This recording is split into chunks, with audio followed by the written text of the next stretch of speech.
ahead and start. I do record these for quality services. No, I'm playing. I record these so that they can watch these later, and then you guys can watch these over again also. Thank you guys for showing up for yourselves, first of all.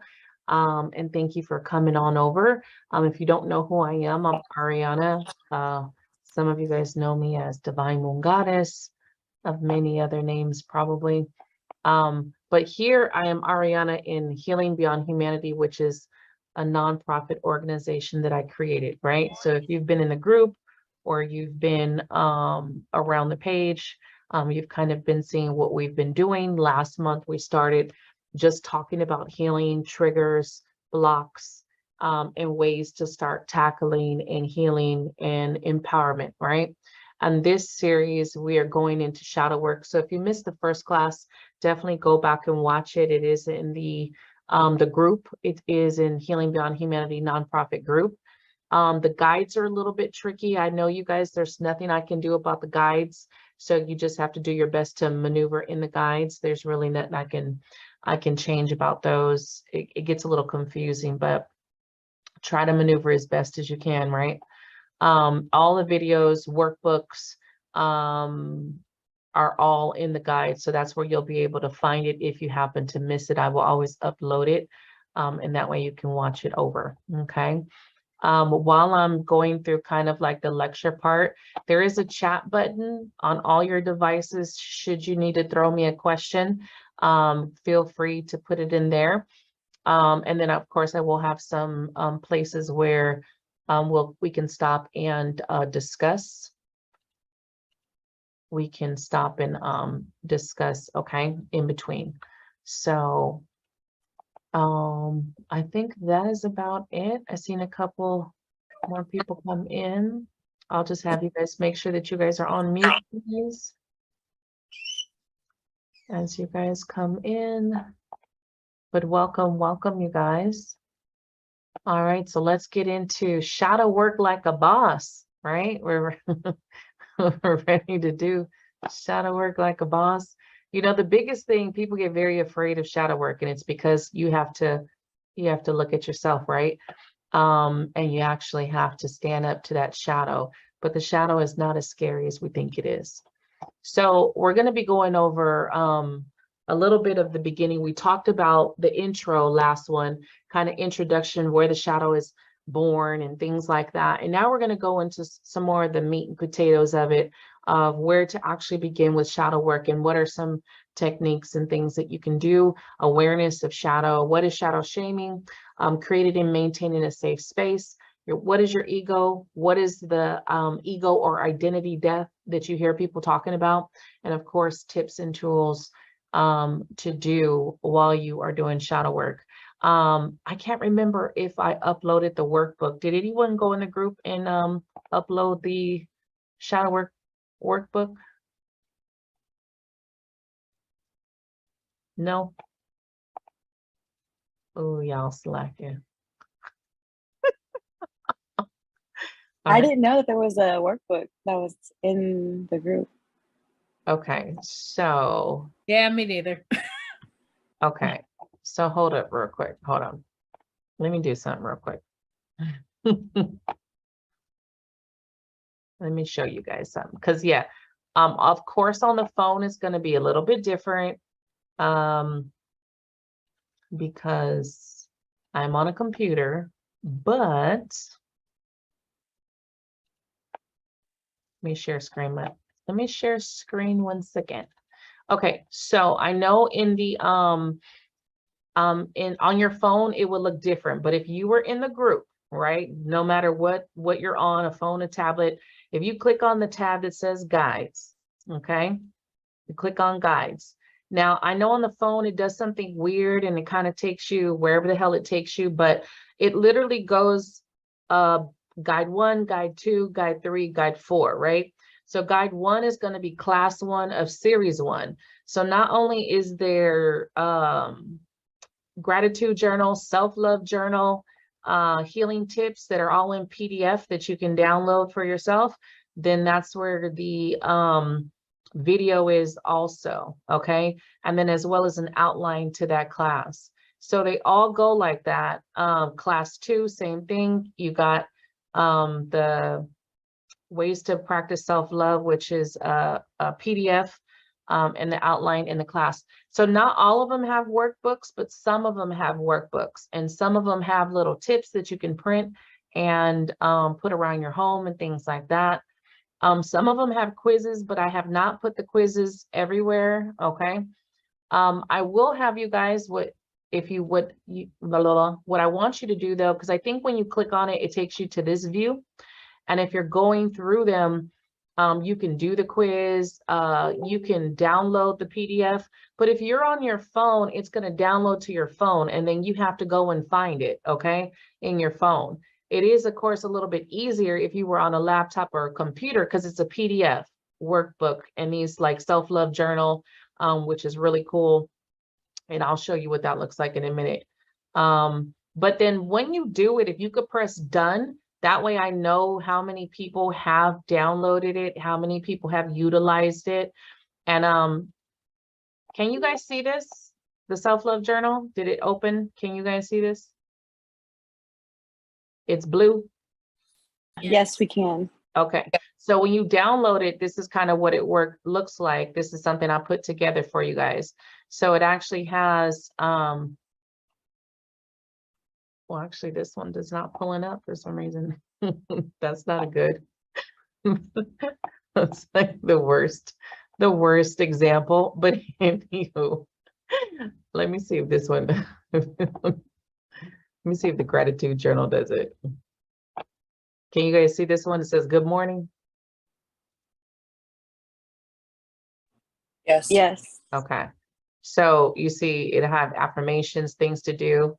So there's workbooks in here like that you can use. So you just got to go through it. And then I just tap the done when you do it. And then you'll see the classes, but it literally will say class 1, class 2, going all the way down. So that's where you access them.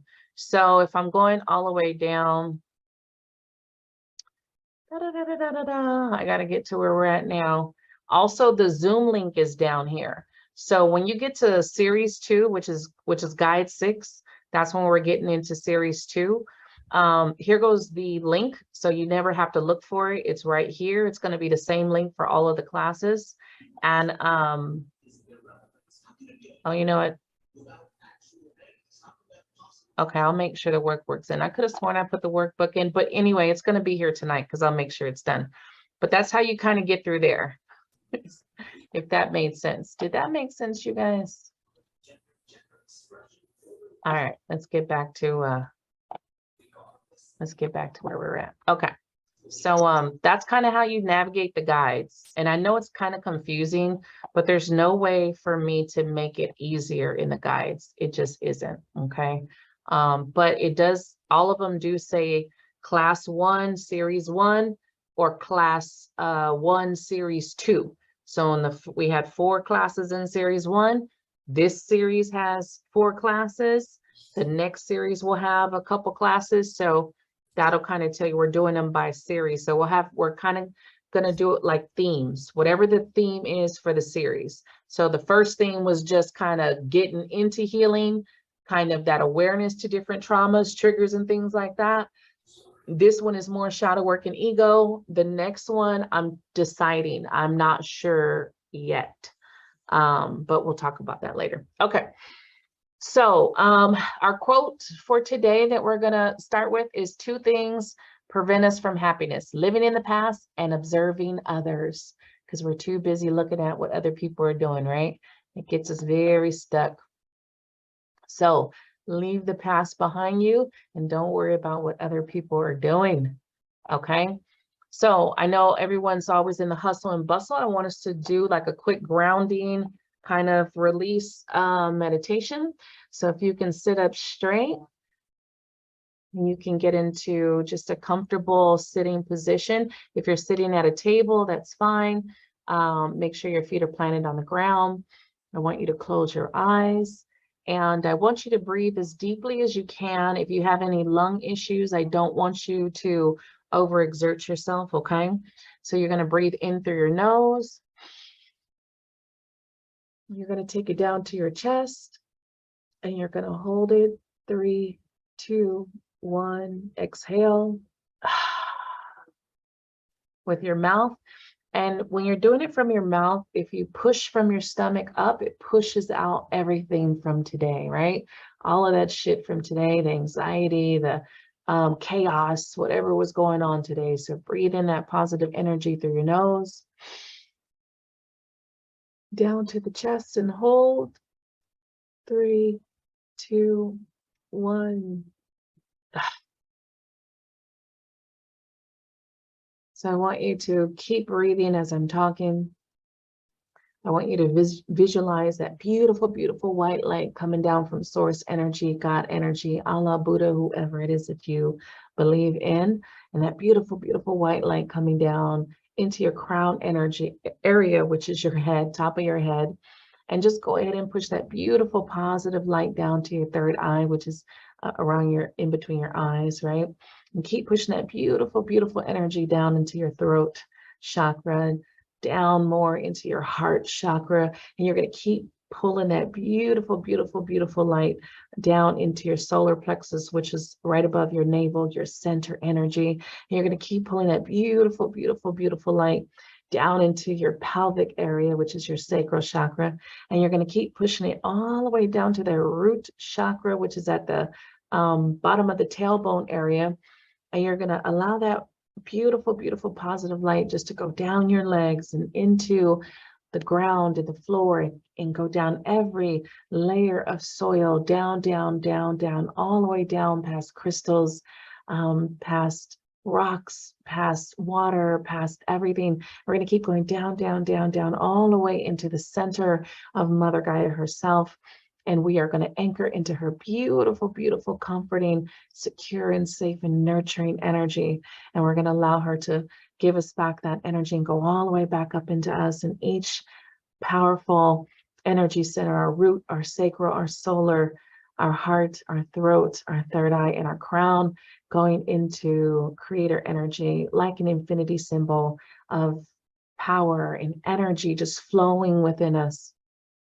We've anchored into Mother Gaia. We're connected to source energy, and it's a beautiful, beautiful exchange of energy flowing within us. And we're going to allow that energy to go back down to Mother Gaia, and we're going to thank her for anchoring us in today. And we're going to allow that beautiful energy to go back on up, all the way through each point of our body, and back up to creator energy, and thank the creator for protecting us in that divine light. And we're going to take a deep breath in, all the way to the chest space. 3, 2, 1. And when you're ready, go ahead and open up your eyes. And hopefully you are a little bit more relaxed than you were before. All right, so where do we begin, right, with shadow work? It's like, where do we start? Where do we go? Awareness is key. You guys hear me say awareness all the time, right? We talk about awareness 50 million times. You will hear me say it probably in every session, in every class that we do, because awareness is going to be your key to shadow work. You cannot do it without being aware of yourself. Because you're aware of your own shadow. You're aware of the shitty things you do, the shitty things you say, the times you act out, the moments that you spaz out, the moments that you get into those dark spaces. So awareness is going to be everything of your actions, and start to question why you're doing certain things, especially when you know to the gut and the core of you that it's not healthy for you, it's not good for you, but you keep doing certain things. So every time you're looking at your actions, right? What are your actions and response to a situation? You have to come into that awareness of how you react when things happen. And certain people know how to push certain buttons of you, right? Your mom, your father, your sister, your brother, your children, spouse, okay, baby mama, baby father. They all know how to push those buttons linked to whatever trauma, whatever issues, whatever childhood issues that you have with them. So every time you react, check that, become aware of the response you give in these situations. Okay. Are you hurt? What are your feelings? Check in to you. What is going on with your body? What are you feeling? And we kind of talked about some of these things in series 1. What's going on with you in this moment that you're having this negative reaction or this negative response? You have to start becoming aware of self. It's not so much of what anybody else is doing towards you, because that's something you can't control, but you have all the control over yourself of how you react. And if you're spazzing out, if you're lashing out, if you're breaking down emotionally, if you're shutting down, right? If you're going through, whether it's an attack, whether it is a physically, sometimes we feel it, right? Physically, you have to stop into that awareness and start to pay attention, right? You're going to acknowledge not just the negative stuff, you're going to acknowledge the positive also, because you want to understand when you react positive, what's going on, what's different in the positive situation versus the negative reaction. And let me know if you don't know what I'm saying or if you don't understand what I'm saying, but you have to look at both. You want to understand in this situation that I'm acting positive or I'm reacting positive, what's going on? What is the person that I'm dealing with? Who's the person that I'm dealing with? What's going on in this situation, especially if it's a similar situation with someone else that you get the negative response or reaction. That is the only way that you're going to be able to work through your stuff and actually get better and get to a healthier side of yourself where the shadow is not running the show. The whole point is the shadow is not going to go anywhere, but you don't want the shadow to run the show. You don't want to always be operating out of your triggers and your hurts and your pains and your traumas, okay? You want to get to a place where you know that it's there. I know I get triggered when, I know I get triggered by who, I know I get triggered in these particular situations, so I'm not putting myself in those, or at least I am trying my best not to put myself in those particular situations no more. Getting to a point of understanding that your shadow will always be a part of you. Just look at it the same way, like if you're in the sun and you look down and you see your shadow on the pavement or on the ground. That shadow will always be that replica of you that's holding the negative pieces of your life, the negative parts, the things that you don't like, because there will always be things that we're working on. There's always going to be things that we don't like about ourselves. There's always going to be things that we don't like about our past. It's not going to go away in a couple healing sessions. It's not going to go away just because you became aware of it, right? It's always going to be there. That's what the shadow is for. The part about understanding the shadow, that it's a part of you and it needs that love. The shadow acts out when we don't love the shadow, right? It is a piece of you, it's a part of you, and you don't want to get stuck where it consumes you, right? When we talk about shadow shaming, that's the rejection and the ignoring, right? So if you think about a part of you, let's say when you were a child, you got teased. Let's say you got teased about your ears, okay? That's in the shadow. That's part of the shadow. So when you reject this side of you, you kind of hit those triggers every time you do that, not even knowing it. Subconsciously, you're doing it because you're rejecting that part of you. Let's say if you were an overweight kid, right? And you always got teased about that, right? That's a part of you that you don't like. You don't like those years when you were that size, but that child version of yourself is sitting in the shadow. So every time you reject that part of you, every time you refer to yourself as a fat kid, every time you refer to yourself and say, I hate when I used to do that, you're rejecting that piece of you. If you've ever done anything in your life where, let's say you fucked up, let's say you did something that was bad. Let's say you did some very shitty stuff, right?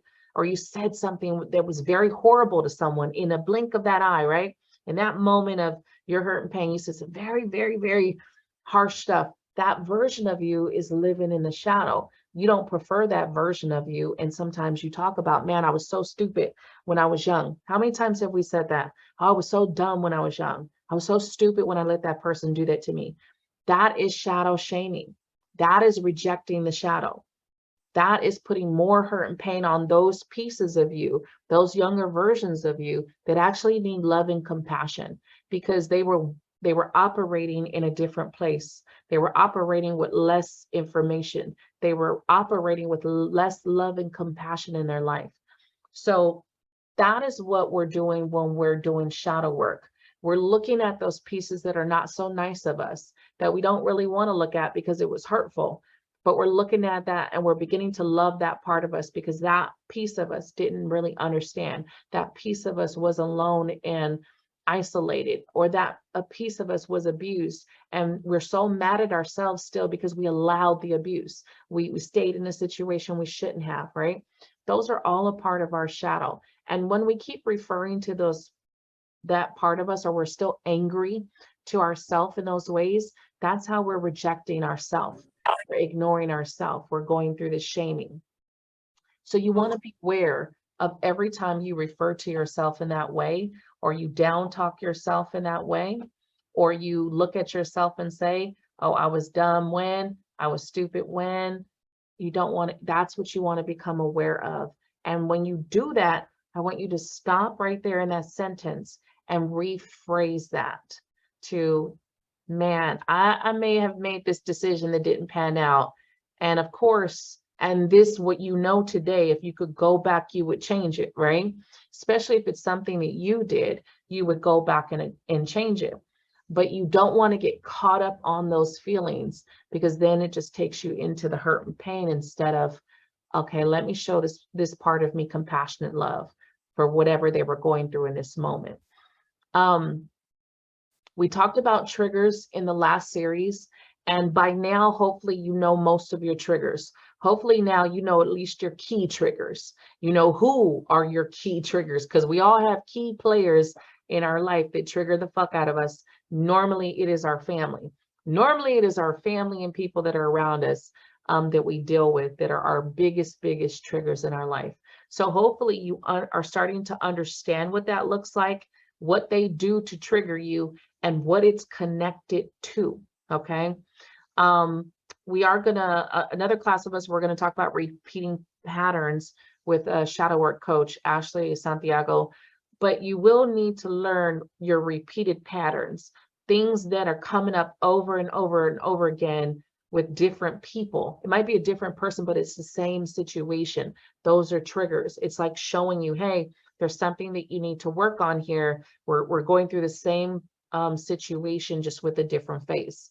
So those are going to be the biggest things where you're coming into awareness of what your shadow is and the parts of that shadow. Your shadow is filled with everything that you don't like about yourself, everything that has happened to you wrong, all of the ages of you that were abused, neglected, ignored, teased, bullied, hurt, raped, you name it, are in the shadow. All the times that you down talked your own self is in the shadow, okay? Find a way to make peace with some of the things that you have done in this life. I will give you an example. I've had to work through my own self-worth because there were moments in my life, and even though there's a huge reason of why I went down that road, when, like, I talk about my 15-year-old self who lost a child at 15, didn't know how to handle that. And I went into a very dark space of drinking uncontrollably, doing anything, sex with multiple people. I didn't care. My self-worth was gone after losing my daughter. And then there was a situation with their father that happened that I kind of lost the relationship right after that. So it was, my whole world crashed.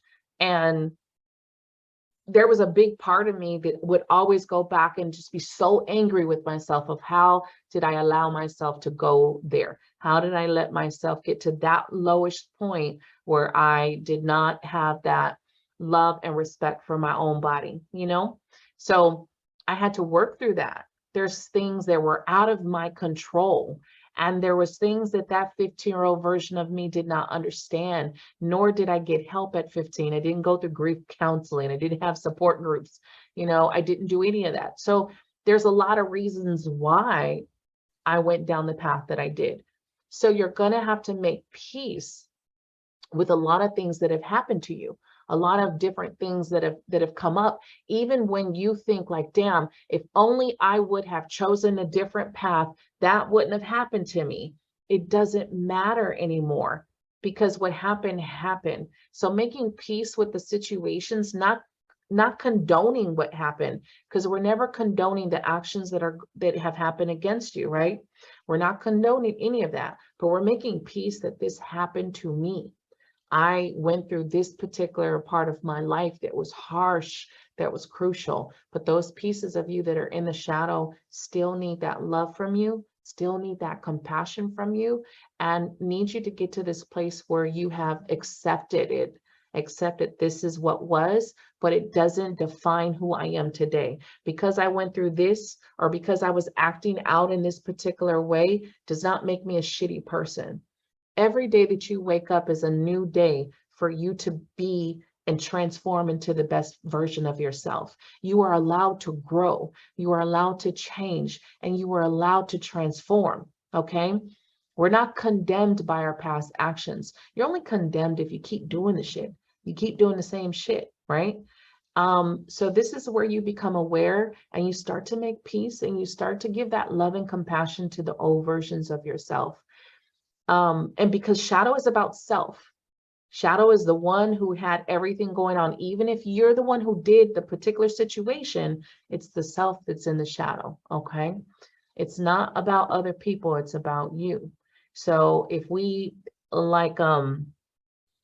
I was a very righteous person when I was younger, because I was angry, right? I was angry, and so I was righteous. And so if you piss me off enough, I would justify my response, right? Because you pissed me off, so now you get this response. That's acting out of the anger from inside. Because if I wasn't so angry inside, I would have more patience with someone. I would show them a little bit more love and understanding. But because I would blow the fuck up, because I didn't have that patience, I had too much anger. If you ever notice when I had a person I was talking to, and she said she couldn't get over a friend of hers, that she kept trying to tell her the husband or person is cheating on them or whatever. And it was like the girl was just staying, and it would irritate her. And I would go, why does it irritate you though? That's her life. And it's like, because like she should do this and she should do that. And it's like, but that's her life. Why does it irritate you? It irritates her, right? Because she sees the version of herself within her friend that got cheated on before, because she's been through that, right? And she said that she had been through that before. So it's triggering you because you've been through that, and you have not forgiven yourself nor the person you're with.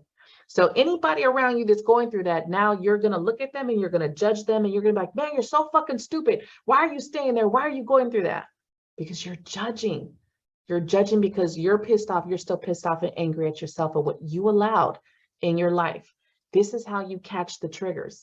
This is how you become aware of that, because you're like, oh shit, I'm not mad at them, but their life, that's their life.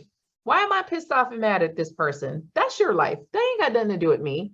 I'm pissed off and mad because something within this person is touching something within me, and it's bringing up anger, or it's bringing up sadness, or it's bringing up some situation that I've been through. So that's how you're going to start to see how people, places, and things are triggering your inner shadow. And it's going to take you to these key things to work on. But it's about you becoming aware and being honest with yourself when this shit is coming up. You got to start to get honest with yourself. Otherwise, you stay in the repetitive pattern of going through the same shit different day, right? So when we're reviewing this, right, we're going through our childhood. And remember, we talked about before, when we say traumas, people think of certain things, right? You'll hear rape, you'll hear molestation, abuse, but we know that traumas are more than that. Trauma is the child that got bullied on the playground, okay? Trauma is the child that got left behind at home and no one paid attention to the child. That's trauma. Trauma is grandma died when you were young, grandpa died, your dog died, car accident, We know that traumas are not all of what people zone in on. Traumas can be so many things, and we never get help for those things. We just kind of keep going in life like everything is okay. Okay. If you saw someone getting hit, if you saw a fight, you know, that's a lot of trauma from your childhood. So when you start looking at your childhood, it's not just, oh, the person that was living with the crackheads. No, there's all of these other things that define trauma, and your trauma is yours. Nobody can take that from you, and nobody can sit there and say, oh, well, at least that didn't happen to you. You had a better life than me, so you should be okay. No, everybody's trauma is theirs, and no one's trauma is worse or less than the other person. So when you look at your childhood, a lot of people have been telling you your whole life, oh, well, it could have been worse. You should be lucky. And so you've pushed it into the shadow and you said, well, yeah, that's true. It could be worse. And so you never dealt with it because somebody told you that you didn't need to. It wasn't that bad, but it was bad to you. It did affect you in some way. So when you're looking at that childhood, really review some things. What sticks out to you? What really sticks out to you and what really hits you? That's going to bring that awareness. When we're looking at our traumas, remember, it's not just, you know, what some people say trauma. There's all, and I don't want to say not the worst, because again, I don't think there's any trauma that's worse or not, because we all have different ways that we handle things, and that one person could be like, oh, that's nothing, and the other person, it could tear them to the core. Okay. Be open to work with the child versions of yourself. In the series 1, class 3, I do a guided meditation with you guys where we went through and we met whatever version needed you. Do those, keep doing it. Keep saying, what version of me needs me today? Go watch that class over and over and over again and do the guided meditation, because that is going to get you to see just how many versions of yourself are sitting with trauma and unhealed wounds that you have not dealt with in your life, okay? And then remember, your teen version of yourself will be waiting on you, because that one is always there, ready and angry and like wondering what's going on. And then you got the other versions of yourself, the 20-year-old versions, whatever age you are, pretty much you got versions of yourself that need you and need some assistance. Be open to work with them. Guided meditation is the best way to do it. I've done it with many clients. I stand behind it. I've done it for myself. I've done the most profound healing in those guided meditations. If you don't know how to do it by yourself, get with someone who knows how to facilitate you. Again, I'm somebody, I know other people that can actually help you too. There's different ways to do healing in meditation. V, you guys met V, Vera Lynn in series 1, and she does something called Geo Love, which is a little bit different. You just meditate, it's not guided. You just meditate and she kind of works with you that way. There's also theta healing. I have someone I work with, Nicole. You guys have not met her yet, but she's a theta healer. There's theta state healing, which is actually a level up from what I do. I do a more mild guided meditation, and she does one that's a little bit more intense, but there's different ways to do it. You just have to start to look at who do you want. There's also past life regression that actually goes deep, the QHHT. She's actually going to be coming aboard next series. You guys will meet her. So it just depends on how you want to do it and who. If you're not sure, definitely get in my inbox. We can kind of talk about the different ones and find who's best for you. Relationships also. A lot of times we have problems with people, right? And we don't want to confront them, right? We don't really want to confront people. We don't want to hash out shit. Sometimes you will need to, but you don't have to.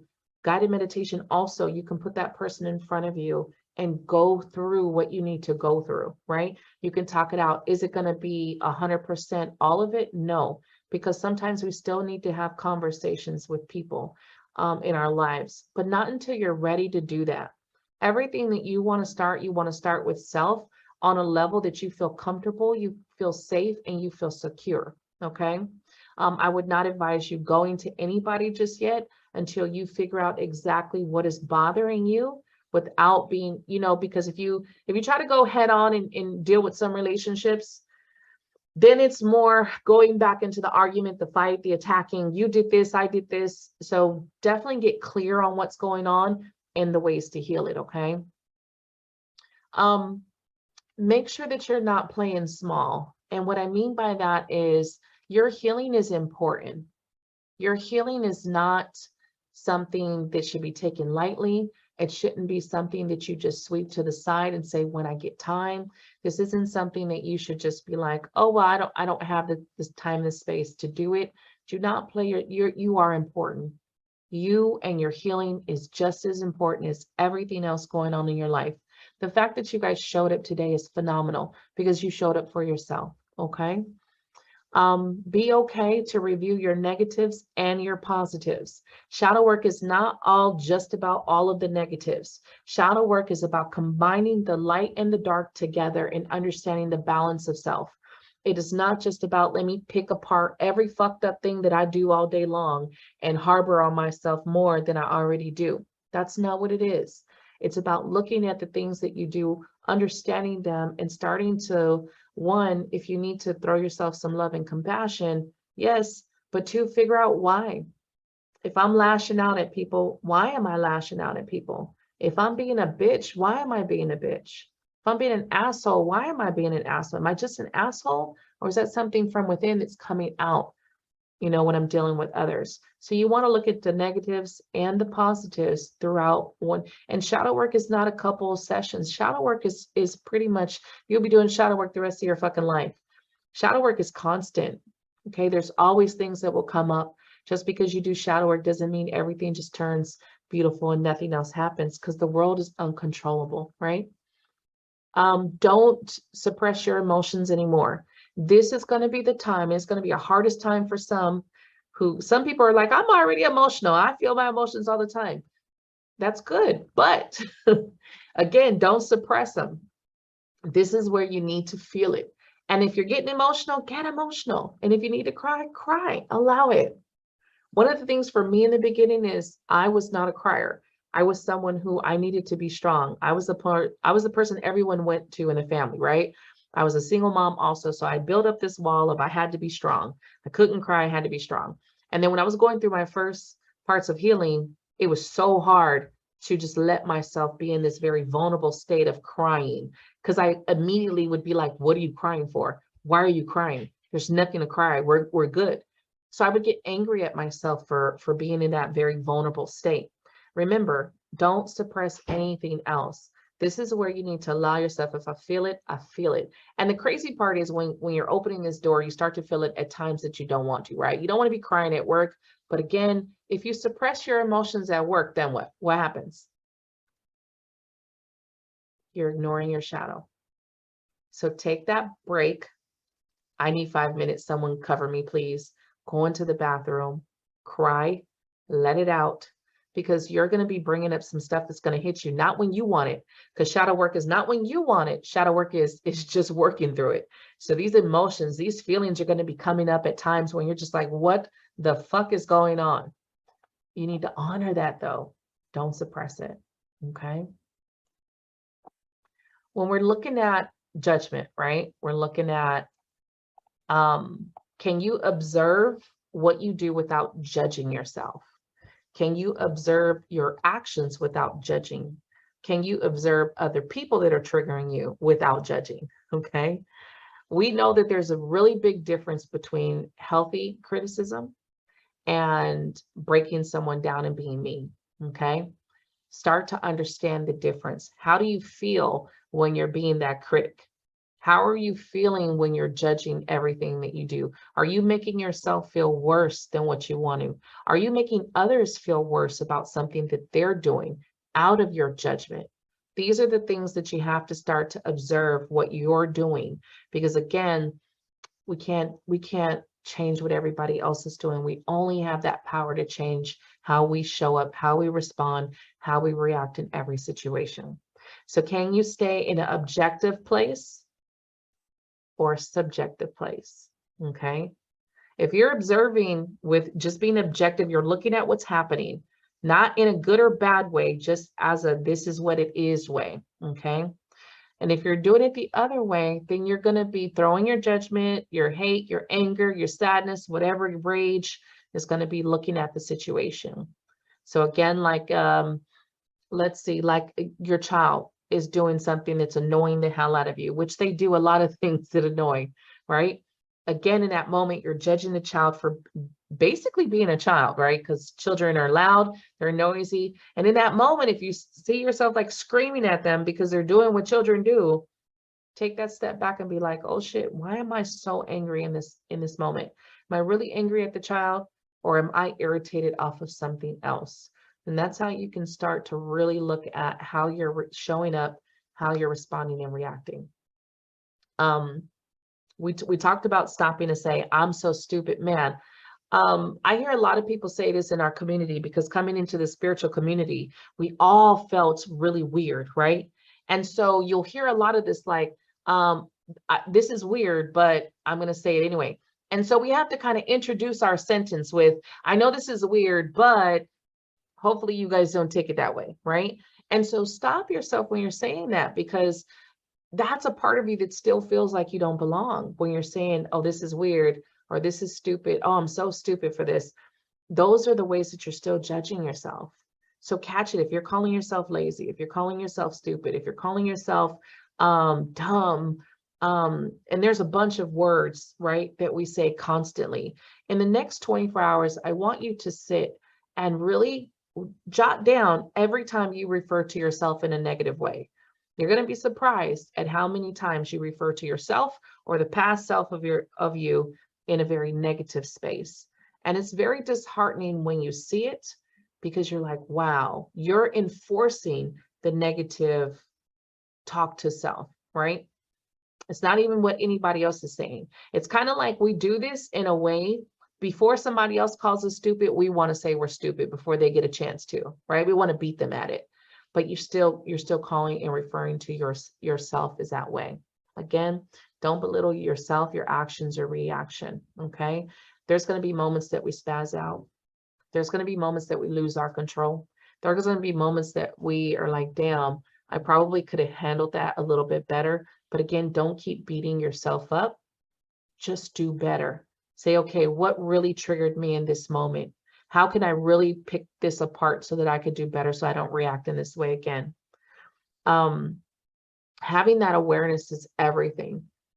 I told you guys a story, I think, in the last time, where I was just so pissed off at my car being towed and I felt it in my whole body. But then, I made the decision to not go off, to not argue, to not, because it was just like pointless to do all that. Even that moment, I was more mad at some other things versus the situation with my apartments.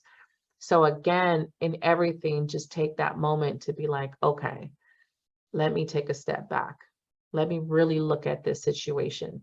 Awareness is everything. And you'll see when you're being judgmental, you'll see, because we all are judgmental in some aspect, but you'll start to pinpoint the judgment towards others that reflects yourself, reflects something you've done, something within you that you still need to heal and accept with yourself, okay? So a couple ways to face your shadow, which sometimes our shadow looks scarier than we would like. But get rid of the shame. The stuff that you still feel shameful for, that we're embarrassed. We don't want people to know. We don't want people to know that that's what I did. I don't want people to know. I remember being a child and putting toothpaste on the toilet, right? And I remember, I don't even know why I did it. Like, I really can't even tell you guys why I chose to do that. And my dad was so pissed off and mad and yelling at us. And even though it was just me and my brother, I would not tell the truth that it was me. I would not admit to it. I just kept saying, nope, it's not me. And that's all I remember to the memory. Just him yelling at us, me looking at the toothpaste on the toilet, knowing I did it, but he still wouldn't say. Now, that's not a great memory to tell people, right? There's these, and I'm using a fun one because, of course, we have a lot of them that go deeper than that. But there's a lot of things that we have that we don't like about our lives. And That's a more bubbly one. But there's one about me of where I had a guy come into my life at one point and he stole my money, like my rent money and everything. And I was so afraid at that time to lose my place and my daughter not being able to have a home, and we didn't have nowhere to go. I did anything at that point to get my money back, to get that money, which took me down a really bad path and down a bad road where I ended up being raped. Okay. There's a lot of shame behind that, or at least there was. Those are things that I have worked through. And I think sometimes we have to just remember we are all human and we're operating in the spaces that we're at. That space and that time frame that I was at, I was working out of this fear-based moment of what I was going to lose because I allowed this guy to steal this money from me. And now my life was crumbling down, you know? And then to top it off, what happens next of being raped and stuff. So again, there was a lot of guilt. There was a lot of shame. After that, I was powerless. That my power was taken from me in that whole situation. I had to really, really, really come from that. And that was in my 20s. I'm in my 40s now. So it's a little bit different of me looking back at that. I definitely don't look at her like she's stupid. I definitely don't talk down to her as if she was stupid. I know that she was operating from a place of fear and a place of, this is what I need to do. I got to get myself out of this mess because nobody's going to help me. And I was so alone in that moment. Again, get rid of the shame. These things that you think are so fucking horrible, that nobody else has gone through, that nobody else has done, and people are going to also judge you. Some will judge you, but that's because they got their own shit to deal with. They have their own shit to heal. That's the only reason why they're judging you. Because somebody who has worked through this understands. They're like, damn, yeah, that's a pretty fucked up situation, but I can understand. You know, when you get to that place of healing, you're no longer judging people for their mistakes. And so work through the shame, work through the guilt, okay? We talk about journaling all the time. We talk about writing all the time. It's a beautiful, beautiful practice. I cannot tell you how many times I have written out things that I've never said, never told anyone. I'm more vocal about the stuff in my life now, but there was a time I wasn't. Writing actually helps. If you're not ready to say it to somebody, if you're not ready to talk about it, write it. Write that person a letter. Write that younger version of yourself a letter. You know, write yourself a love letter and tell yourself how fucking beautiful and amazing you are. Writing is a beautiful key to let it out. Let it out. You can burn it after you write it, or you can keep it, read it later. I have a letter I wrote back in 2004. And it's crazy because I was just going through some papers the other day because I'm kind of decluttering right now. And I came across the letter and it says, read me. The envelope says, read me. And so I open it like, oh, what's this? And I see that the letter is from then. And I'm like, oh shit, that's a while ago, you know? And I'm like, and I'm reading the version of me that wrote this. And at the top, it says, keep rereading this to remind you of how far you've come. And I'm like, whoa, this shit is crazy. Because back then I was so lost. And that's kind of the version that I was just talking about, where she was just in this place that was really just lost and uncertain in how far I've come. So do that for yourself, okay? The other part is laughing. Laugh at the mistakes, not in a bad way, but like, you know what, let's go ahead and laugh some of this shit off. Let's bring that joy back in. Because at this point, what can you do to half of this shit? Nothing. We can't change it. It's already happened. Some of this we can laugh at. Not everything, because some of it is serious, right? But the stuff that you can laugh at, laugh at. You're going to start to think before you respond to every situation that's in front of you. Don't just act. Don't let those emotions and the anger just act. Stop and think before you respond. Ask yourself always, is this response warranted right now?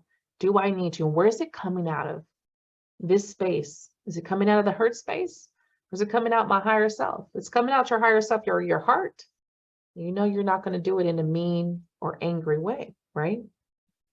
Talking it out. If you don't have people around you that you trust. And I would tell you, I had came across a person, I wish I could remember the name, and I want to say it was a TikTok meme or some shit. But this person was like, there's a lot of stuff that we hold within and we don't tell others. And these could be the closest people to us. We call them best friends. We call them mom. We call them sister. We call them brother. But we don't tell them because we are afraid of the judgment we're going to get from them. We're afraid of the response that we're going to get from them. We don't trust them with this truth. So we don't talk about it. We just let it go. And if you don't have people that you truly trust around you, that's okay. Find somebody else. There's professionals like myself and other people, and I can like put you to some professionals also. Find somebody to talk to. If you don't have somebody with you, that's fine. I'm going to tell you, most of the tarot reading sessions I do go more into guidance and talking than the tarot. Okay? Find somebody to talk to. You need somebody that you can be open and free and talk about experiences without holding back, without feeling like you're going to be judged, without any of that. You need those spaces. It's the only way to work through this stuff and to understand that you're not alone. Okay? Be compassionate with yourself. And when I say that, in those moments that you get angry with yourself, you get angry with the version of yourself that put up with stupid shit, right? Right? Put compassion. The second you say that, the second you use that term, put compassion. No, I wasn't stupid. I was working with less knowledge then. I was working from a space that I didn't know. I was working from a hurt space. I was working from a lost space. Put compassion on there. And then you always have to be honest. Everything we do in shadow work is honesty. That part of it, if you're afraid to talk about what you got going on, if you're afraid to be honest with yourself first, you're not going to get far. You're not. You can't grow in this and honor that shadow and love that shadow if you're still hiding pieces. That is the coming into the authentic place of you. Because your authentic place of you is like, you know what, this is me. I've been through all this crazy shit. I've gone through this. This is my story. Judge me, hate me, love me. It's okay. Because I love me now. That's where you want to get to. So being honest is going to be everything. And let me tell you, tomorrow you're not going to get up and just start telling everybody all your dark secrets. That's not how it works. You have to feel comfortable and you have to feel safe. And you have to get over your shame and your guilt and all of those things you've been carrying for, what, decades? So you have to work through that. It's a process. But when you get there, remember, everything comes back down to being honest. Honest with who you are. Yes, you've made some mistakes again, right? That doesn't mean that's going to be who you are forever. Okay? Which it gets rough sometimes to look in the mirror and look at that shadow. It's scary, right? So let's talk a little bit about ego and your subconscious. You'll hear people refer to ego. Most of the time when you hear ego, everyone thinks it's bad. Oh my God, nope, I'm not egotistical. Everyone has an ego, right? We all have it. We talked about that in the last session. Your ego is that sense of self-esteem and self-importance, right? That's why you hear the boost my ego, or you're boosting my ego. If someone's saying stuff that kind of boosts us up. Now, the psychoanalysis is the part of the mind that meditates between the conscious and the unconscious and is responsible for reality testing and sense of personal identity. So your ego is who you think you are in this lifetime, right? The ego does die when we die in this life. The ego doesn't keep going on as we, for some of us, I'm not going to say everyone believes in multiple lives and past lives and that reincarnation. I do. But your personality and identity of this life will die with this life. So your ego is the one that's going to carry your fears, your thoughts. It operates off of those. Your ego is operating from what that shadow has, right? The ego is not really in tune with the higher self. The ego is more connected to your shadow, all right? This is where your emotions, impulses, instincts, we call it the lower self. Your higher self is that other consciousness. It's like the gut telling you, no, don't do it. No, don't go there. No, don't say it, even though you say it, because the ego is like, no, fuck that, say it. So, you know, when you ever see like the cartoons and shit when you were little, and you would see the angel and the devil on the shoulders, right? And that's pretty much your ego and your higher self going, come back, come back. Now, the ego is not that bad, but the ego is operating from the stuff that is in your shadow. Okay. So the chatterbox that you hear, that constant blah, blah, blah, blah, blah, negative self-talk, you can't do this, you're too afraid, you'll never do this, blah, blah, that's all from the ego's fears that are coming up, okay? Those are the things that you have to start to become aware and stop. As soon as you're hearing the very negative self-talk, that's what you stop. Say, nope, ego, not today. We're going to take the ego out of the driver's seat. The ego has been sitting in the driver's seat of the person you think you are, right? The identity you think you are right now. You're going to start putting that ego in the passenger seat and say, no, let me and my higher self drive. We're going to see how that feels for a while. And we're going to have you sit over here in the passenger side. Well, your ego is going to fight you because your ego's been sitting in the driver's seat for a very long time. And that's okay. But you want to start listening to the positive voice within, not the one that is based on fears, based on trauma, based on, you know, shit from the past.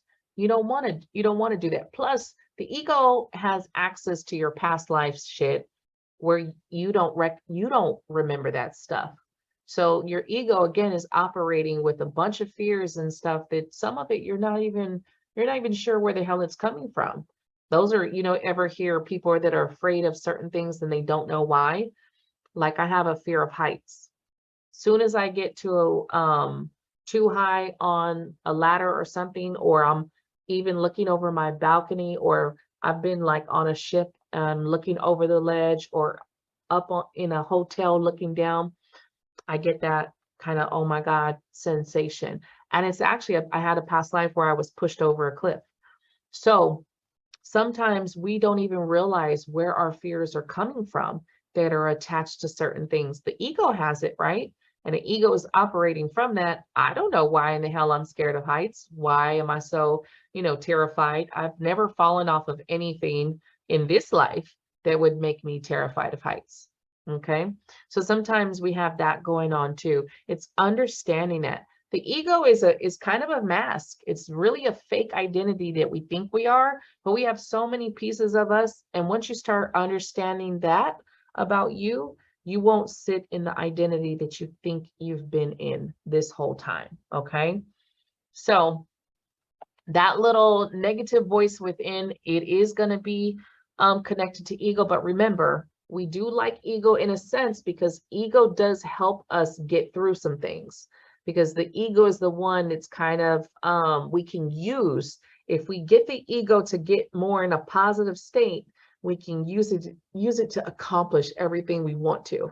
We could use it as that boost to do what we want in a positive way, but we have to train it that way.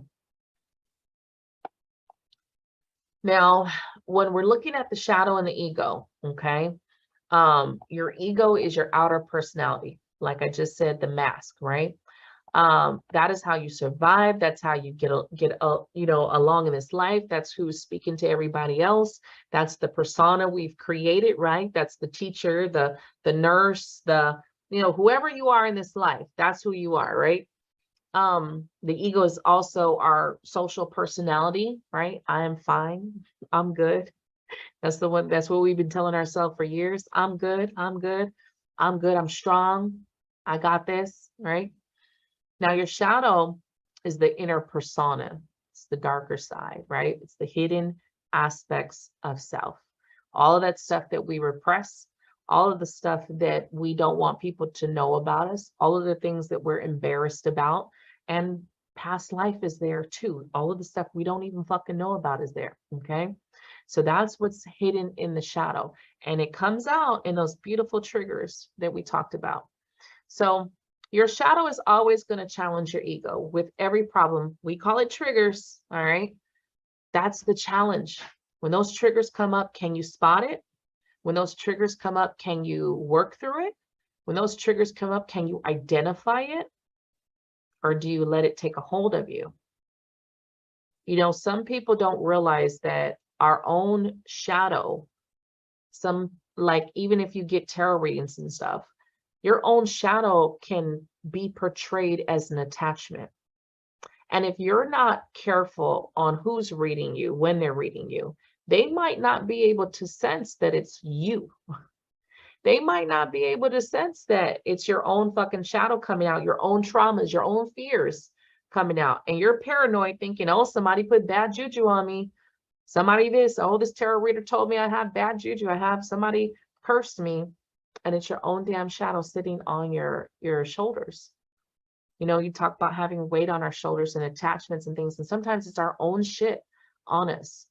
So just know that the more stuff you've gone through, the more stuff is sitting in that shadow. The more stuff you haven't identified and dealt with is going to be sitting in that shadow. So that's basically how these two are working. We have the mask everybody sees, and the behind closed doors, that shadow is coming out. That's the shit that we're feeling that's coming out, but we're not showing everyone. Normally, we're not showing everyone until these moments, if I could speak, right? These moments that were being triggered. So if we understand how our ego works a little bit more, right? Your ego is going to take, if you're concerned about a situation, it's okay to be concerned, but the ego will change it to the obsession, right? If you ever get obsessed about a situation, you'll hear everybody say, let it go.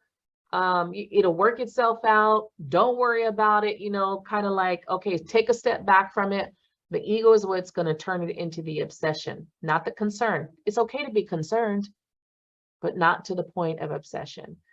Ego takes confidence into arrogance. There's a difference between, you know what, I'm very good at what I do, and then the arrogance of I'm better than everybody else. That is arrogance, okay? That is the bad side of ego. We don't want to be in that. You don't need to be better than everybody else. Just be the best version of you. You don't need to compare yourself to anybody else either, because that fucks you up too. Just be the best version of you. Your ego sabotages your long-term goals. Your ego is the one that sabotages because, oh, no, we can't do that. Oh, we're too lazy to do that. Oh, we're too all over the place to do that. Oh, you can't sit down long enough to do that. And that's what your ego is telling you, right? That's the self-sabotager that's coming in. Your ego is the one that's impatient with people, not your higher self. Your higher self has patience. It's the impatience of your ego, because the ego wants it now. I want it now, like a little kid throwing a tantrum, okay? The stubbornness, when we get into that stubbornness part, you refuse, we start refusing the spirit. You ever start refusing what spirit is telling you because you don't want to hear that shit until the tower comes, of course, yeah? You're refusing to do shit anybody else's way. Somebody could give you beautiful advice and you're like, nope, I'm still gonna do it my way. And then it doesn't go right. Then you're like, damn, I should have did it this other way. That's your ego. You're refusing to take another person's perspective.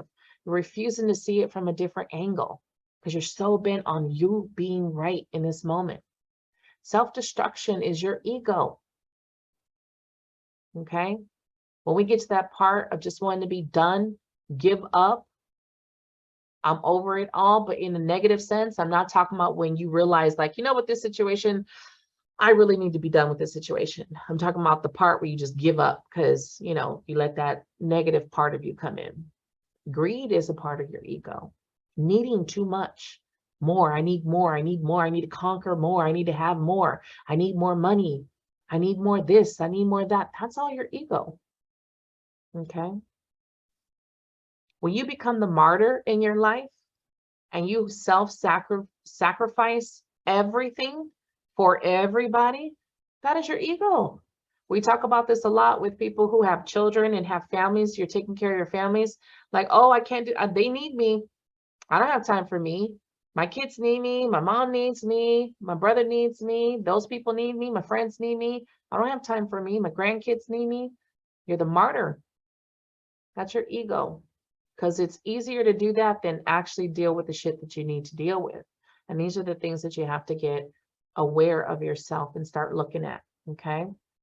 Self-deprecation. I'm the worst. I'm bad. I'm so dumb. I can't do this. You know, when you start you're the worst at everything, and you demean yourself, that's what you have to start working to change. That's your ego. And that's, of course, coming from this very fear-based and hurtful side of you. Your ego likes to talk about what it wants to do versus doing it. So your ego is always like, yeah, I'm going to do this, I'm going to do that, but you never get around to it. You ever know yourself or know other people who do that? Just constantly talking about what they're going to do, but never do it. And your ego needs approval, validation. We need others to say we're special. We need others to approve of what we're doing. You ever have situations in your life where you're waiting on someone to give you the go ahead to do it instead of you just doing it? You're waiting for your people to cheer you on, but they're not going to, right? Because it's not their life and they don't give a shit. And they don't have to give a shit. That's the beauty of it. When we need someone to validate and say that we're special in this life, that's all the ego. Your higher self does not care if other people validate or approve what you're doing. The higher self knows, especially in a good sense, and I'm not talking about negative shit, like when you're drinking and drugs and all that, right? Talking about positive stuff. The higher self does not need the validation from anybody else when you're doing positive things for your life, but the ego does, okay? So get to understand, when you're in those spaces where you start to see, shit, I'm seeking validation right now from this person or this situation. You know what? I'm seeking approval from these people, and I don't even know why I need them to accept me. Why do I need them to accept me? And you start asking yourself these questions. Why do I need them to accept me? Okay. When you're striving to be what society wants you to be, your family expectations, that's all of the ego. All right. You got to remember, we all have a lot of belief systems that we're tearing apart, right? From our childhood and that other people instilled in us in our life, society, etc. And so now we're having to break all of that down. We're having to deconstruct all of that so that we can get to our next phases. And it's hard to break through this shit. It's hard to start deprogramming everything that we thought we knew, right? Everything that we thought we understood about life. It's hard. But when you're still trying to be who everybody else wants you to be, you're not honoring your higher self. You're not honoring your path or your purpose. That's all your ego.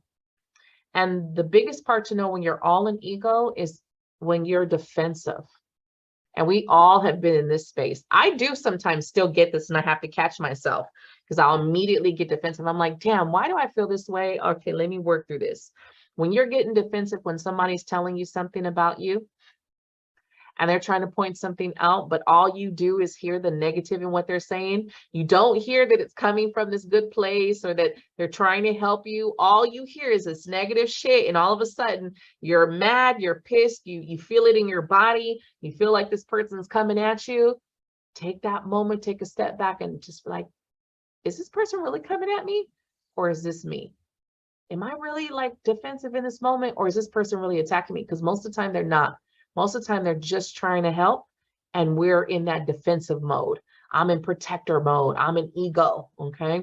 So this is what you're going to start to take a look at and start to stop and analyze it like, oh, shit, why am I in this mode right now? It's all my ego. Okay, nope, not today. Not today, ego, putting you in the corner. You don't got to really put your ego in the corner, right? But put the ego to the side. Go sit in the passenger seat, okay? You want your ego to sit to the side, because again, you're going to start to come into this place of self-awareness, and you're going to start checking your own self, and you're going to start to check your own ego, and ego's going to understand the ego's not in control anymore. You are, okay? So when you hear a lot of people talk about ego death or identity death, I want to explain something. If you haven't already gone through this, it's not a literal death, and your ego and identity don't need to die. But I will tell you that it is a harsh process. It is nothing to fear, but it will be something that hurts, because when you shift your identity, when you shift out of your ego into the new kind of persona or vibration, however you want to look at it, when you ascend, however term you want to use, when you shift, it does feel like you're losing a part of you. And it's a scary, scary fucking place to be when you are leaving that piece of you, the old version of you behind. it's a very, and your ego is going to fight you because it feels like you're abandoning that side of you. It feels like you are ditching that side. It feels like you're doing that. So just remember, when you're going, and you will go through a lot of these. I kind of go through an ego identity death like once a year. Bullshit you not. Once a year, I level up and I'm like, holy shit, here we go again. And it's because every time that you're healing, you're growing, you're working through your wounds, you will no longer need to be that version of the self that you were. So it will be time for that version to go, basically. Okay. It will feel like you are dying. It will be very scary to let that part of you go. You'll be afraid, you'll be nervous, you'll be unsure. But Spirit is going to tell you to trust the process. Your messages will always be to trust the process. Okay. And allow yourself to let go of that version of you that you do not need anymore. Okay. Dark night of the soul is a little bit different from an ego death. Dark night of the soul is normally those times when you start questioning everything that you thought you believed in and you can't believe it anymore. That's when you go through like a transformation of soul. Your ego identity death is really these small shifts from the person that you used to be, and now you are this new kind of energy, and you're going to have a lot of those. But I don't really know how many dark nights of the soul people have. I don't think there's a limit on any of this shit. I think it's just based on you. I think I've only had a few major kind of dark nights of the soul where I really started questioning everything that I was doing. In this seat of being spiritual, I've only had it happen once, where I was questioning my path, questioning what I believed in, questioning where I was going. And that was a big shift for me and a major breakthrough for me. Earlier this year, actually, that happened. And I was like, what the fuck is going on? So it does feel crazy because it's so unknown where you're moving into. It's so unfamiliar that you get very afraid to take those steps and keep moving forward. But I'm going to tell you guys to keep walking forward every time, as scary as it gets. If you start going through this and you're feeling this way, this shift, and you need that, just reach out to me. I'm here for you guys to walk you through it, to talk you through it, because it is a very scary shift. But again, you're leaving the old self behind and you are walking into the new identity. And the new identity is a little bit different, a little bit more bubbly, a little less hurt. Okay. So that healed version of you is going to go. It's going to go. So just know it's not really a death, but it does feel like that. And I will tell you to take the time to process it as such. Grieve that old version of you. Love that old version of you and give that old version of you some compassion. Okay. Now, as we're going through all of these steps, right, we have dismantling the ego, because we do have to get to that point. And this is how you're going to know you're dismantling the ego, and the ego is not running the show no more. You're going to be okay to fail. Oh my God, I'm a failure. I can't fail. I used to have a slogan that failure was not an option. And that's what I used to tell myself. And now I'm okay as much as I can be. You're always going to battle with your level of failure. And everybody's term of failure is so different. What I think failure is different from everyone else, right? You're always going to battle with that.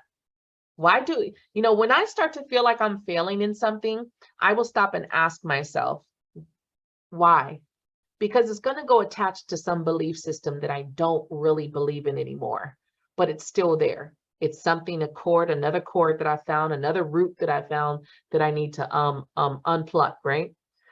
When you start to notice that you're dismantling, you're going to be growing in ways that you never thought possible. You're going to be speaking and doing things that you never thought you could. And you're going to start to surprise yourself. You will understand that there will always be someone greater than you. Remember, like when you sit there and look at it, yeah, there's going to be someone who could fight better. There's going to be someone who can talk better. There's someone who can probably read better. Who cares? You won't be comparing yourself to other people. You won't be trying to be better than other people. You will just only be trying to be the better version of self. You will understand there will always be somebody who can do something better than you. That doesn't take away who you are. That's how you know you're dismantling your ego. You'll stop trying to prove yourself to people. You won't keep trying to prove who you are. You won't keep trying to prove that you're honest. You won't keep trying to prove that you're the best friend that people should love and want in their life. You won't keep trying to prove that you're the best family member. You won't try to prove it anymore. You won't try to prove your love to people anymore. You won't try to prove your worth to people anymore, because you will know that you're worthy, right? You'll move away from drama, toxic behavior, violence. There's things I can't watch on TV no more. I used to be able to watch a lot of violence and things like that. I can't watch that stuff no more. There's a lot of things that I just can't stomach no more. My whole world has changed. And so there's things I don't listen to. There's things that I don't read. It's just because my energy has changed, and I'm very particular about what I'm bringing in and feeding my soul. Okay.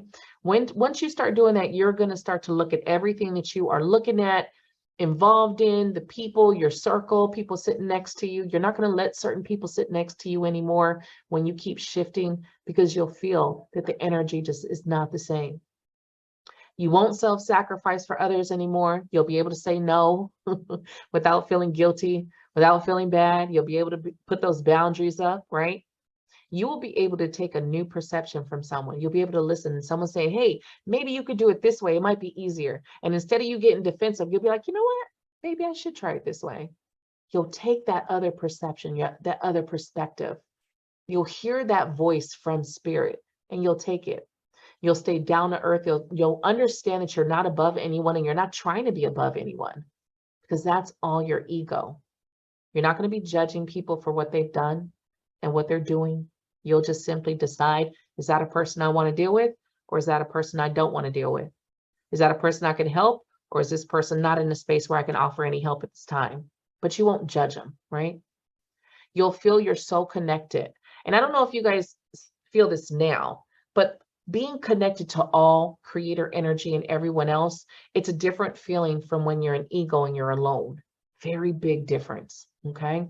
When you start to shift into that oneness, it's profound, it's beautiful, and it's a beautiful place to be, okay? You'll have that self-awareness. And these are the keys to understand each level. And there's different levels of all of this. There's no one level, there's different levels of all of this. Understand, what does your ego do and why do you need it? Because you can use the ego to your advantage. It's all how you decide to do it. Or you can let ego run the show and kind of, dismantle everything that you're always putting into place. So ego can be used in a positive way if you understand how to use it, understand the role of the ego. And you no longer allow your fears to hold you back. We are always going to have shit that comes up that we're afraid of. We're uncertain, we're unsure. But as long as you don't allow that to hold you back, as long as you keep taking those steps forward, then you know that you're working out of ego, because ego will keep you trapped. Like, nope, I really want to move, but nope, I'm too afraid to move. That's your ego. You'll get out of fear because you'll know that you'll be okay at the end of the day. And even if you're not okay, have you not always found a way in this life anyway? Have you not always had somewhere where you have got back on your feet or got back up off of the floor? Of course you have. So if you guys got a piece of paper in front of you, hopefully you do, I want you to draw like this, the blue part, that rectangle. It's not a square, right? It's a rectangle. I want you to draw that on a piece of paper. In the middle, you're going to put ego box, right? And inside of this ego box, I want you to write everything about yourself, good and bad. Everything about you in this box. What are you afraid of? What's your limits? What are your fears? What are the positive things? Who are you? A teacher? I don't know why I keep saying teacher. Somebody a teacher in here? I've said teacher like way too many times. Whatever you do for your profession. You. Is it me? Your children, whatever is in your world, put in your ego box. Okay, I'm gonna give you some time for that.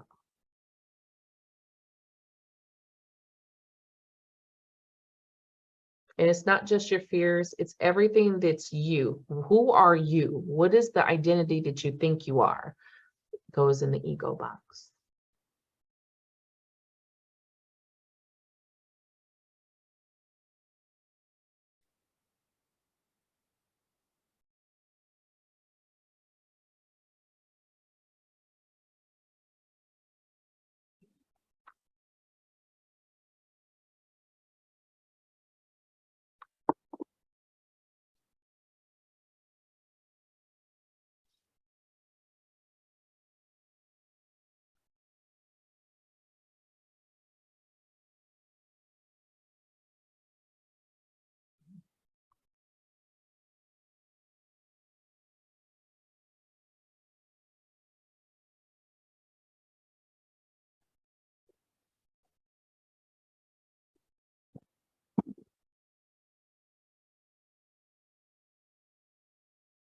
And once you got some, like a pretty good amount of stuff in that ego box, on the outside of the box, I want you, no matter where you write it, I want you to write some things that you're too afraid to do, you're too scared to do, you would love to do, you've been thinking about doing. Write it on the outside of the box.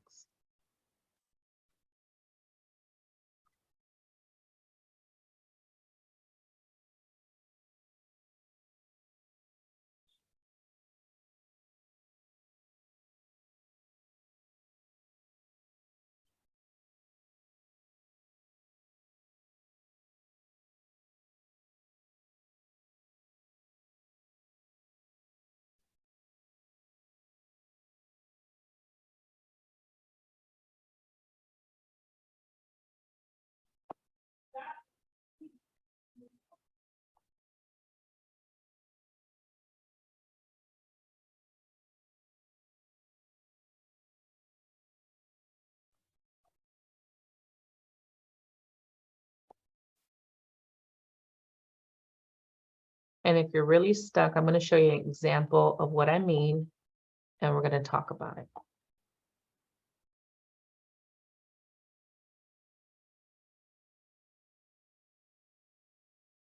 And this is my ego box from 2 years ago. This is a real ego box, mine from 2 years ago.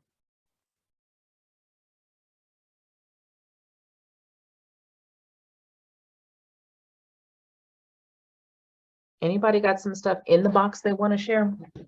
What's in the box?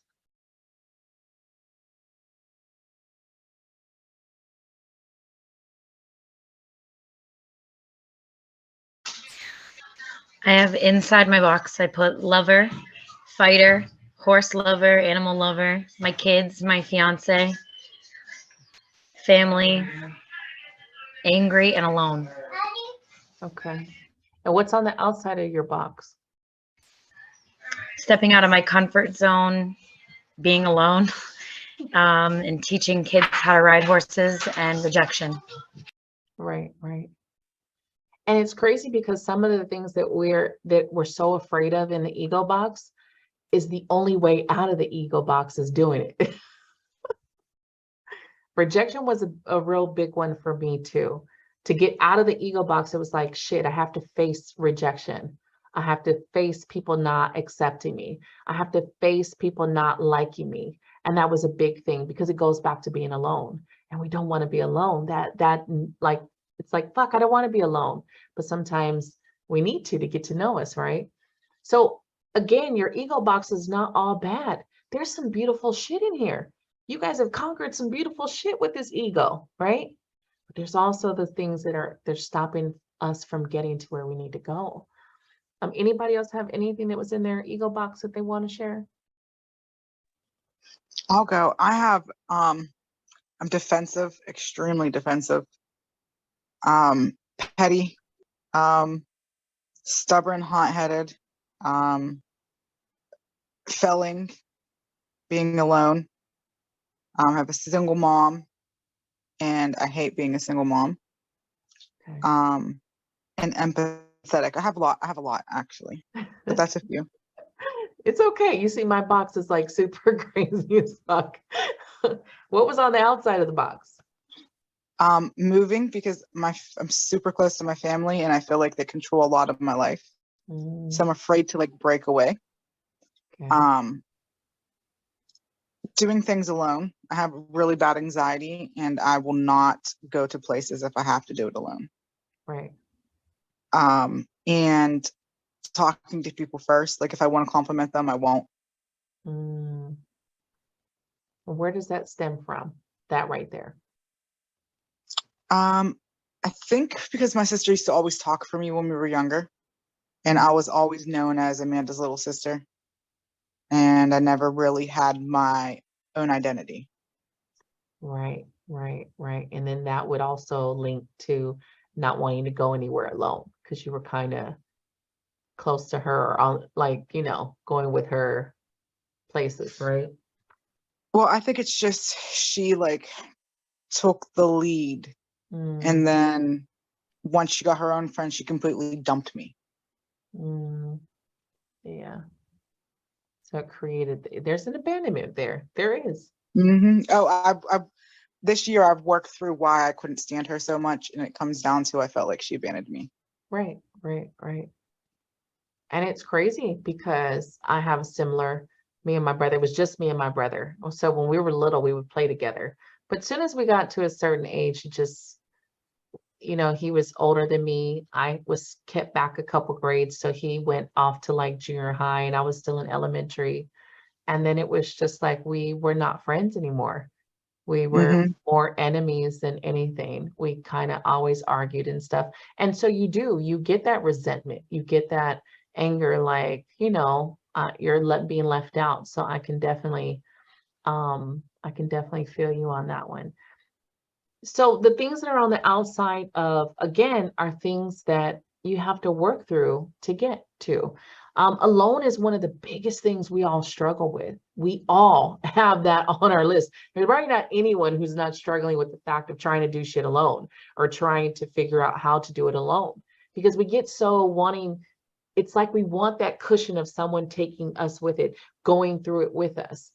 But at the same time, if you think of it, of you going with you though, you powering up the other versions of yourself, or are you truly alone? That's true. Yeah. Right. So again, you're not going to get through a lot of this because again, a lot of this has been your life.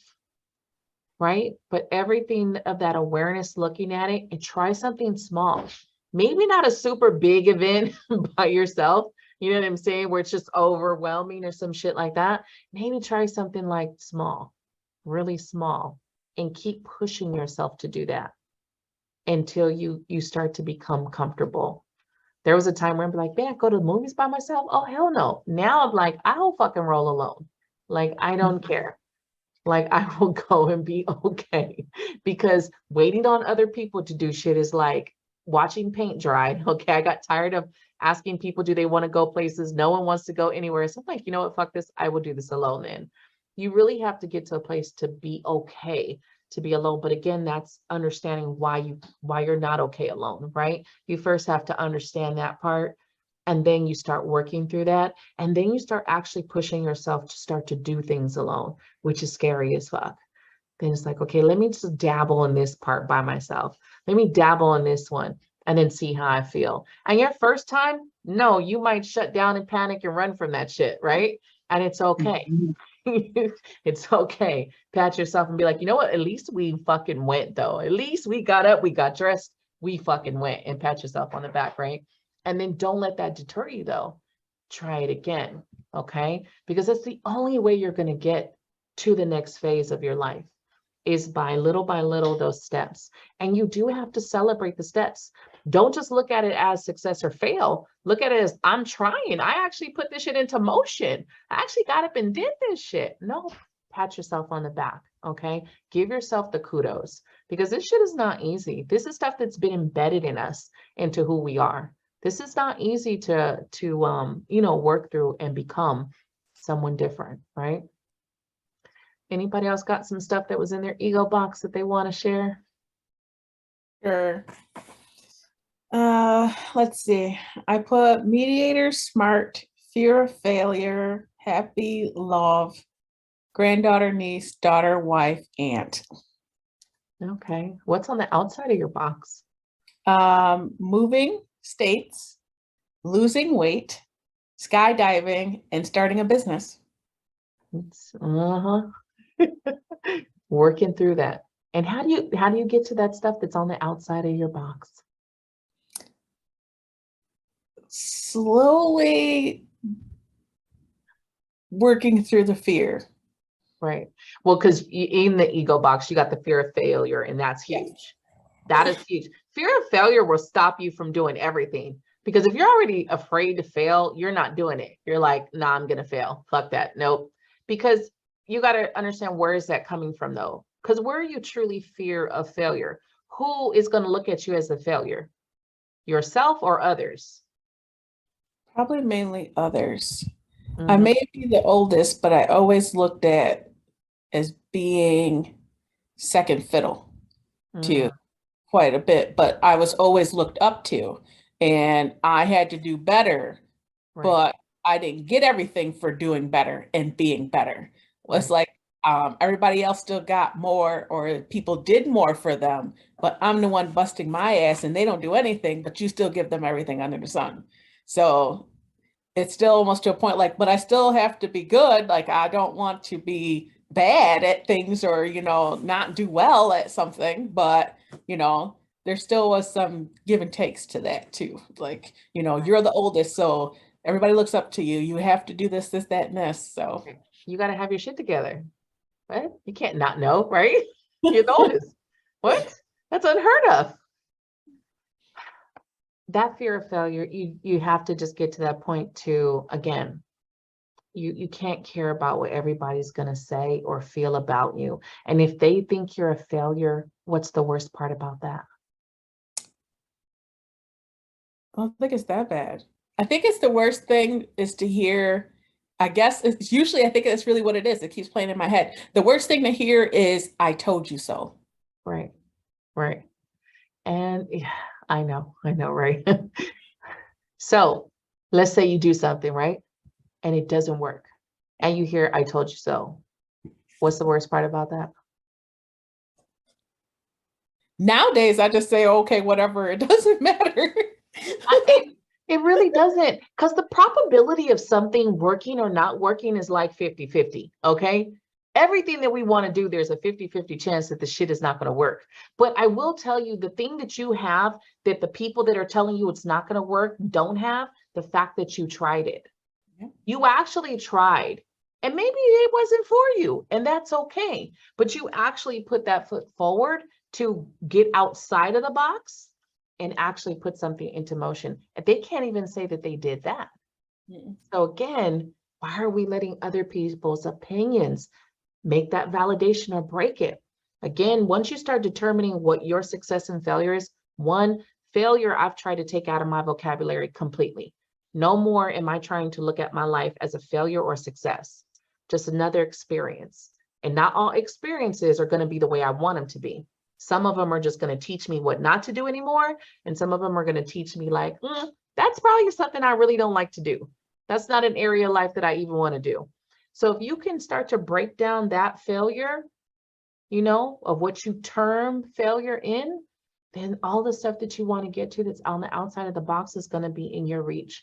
And again, if one of those things don't work, you can't come up with something else after that. Is life going to end because one of these things didn't pan out? No. Shouldn't. No. And if the people did say, oh, I told you so, is your life going to end when they say that? No. No. So it's just working through that and keep telling yourself that, because the things on the outside of the box are where you want to get to. Not that all the stuff is bad on the inside, but some of this shit on the inside got to go. Right? True. Anybody else got some stuff in the ego box they want to share? I guess I can go. It's lost or loss past, not having a child, not having friends, self-worth, not living up to my own expectations and others' expectations, being alone, my dad, my mom, my birth mother, emotional abuse, overwhelmed, trauma, and basically overhelping. What's on the outside of your box? Hanging out with new people, learning not to worry so much, learning more about myself because I feel like I don't know myself. Worthiness, because self-worth is on the inside.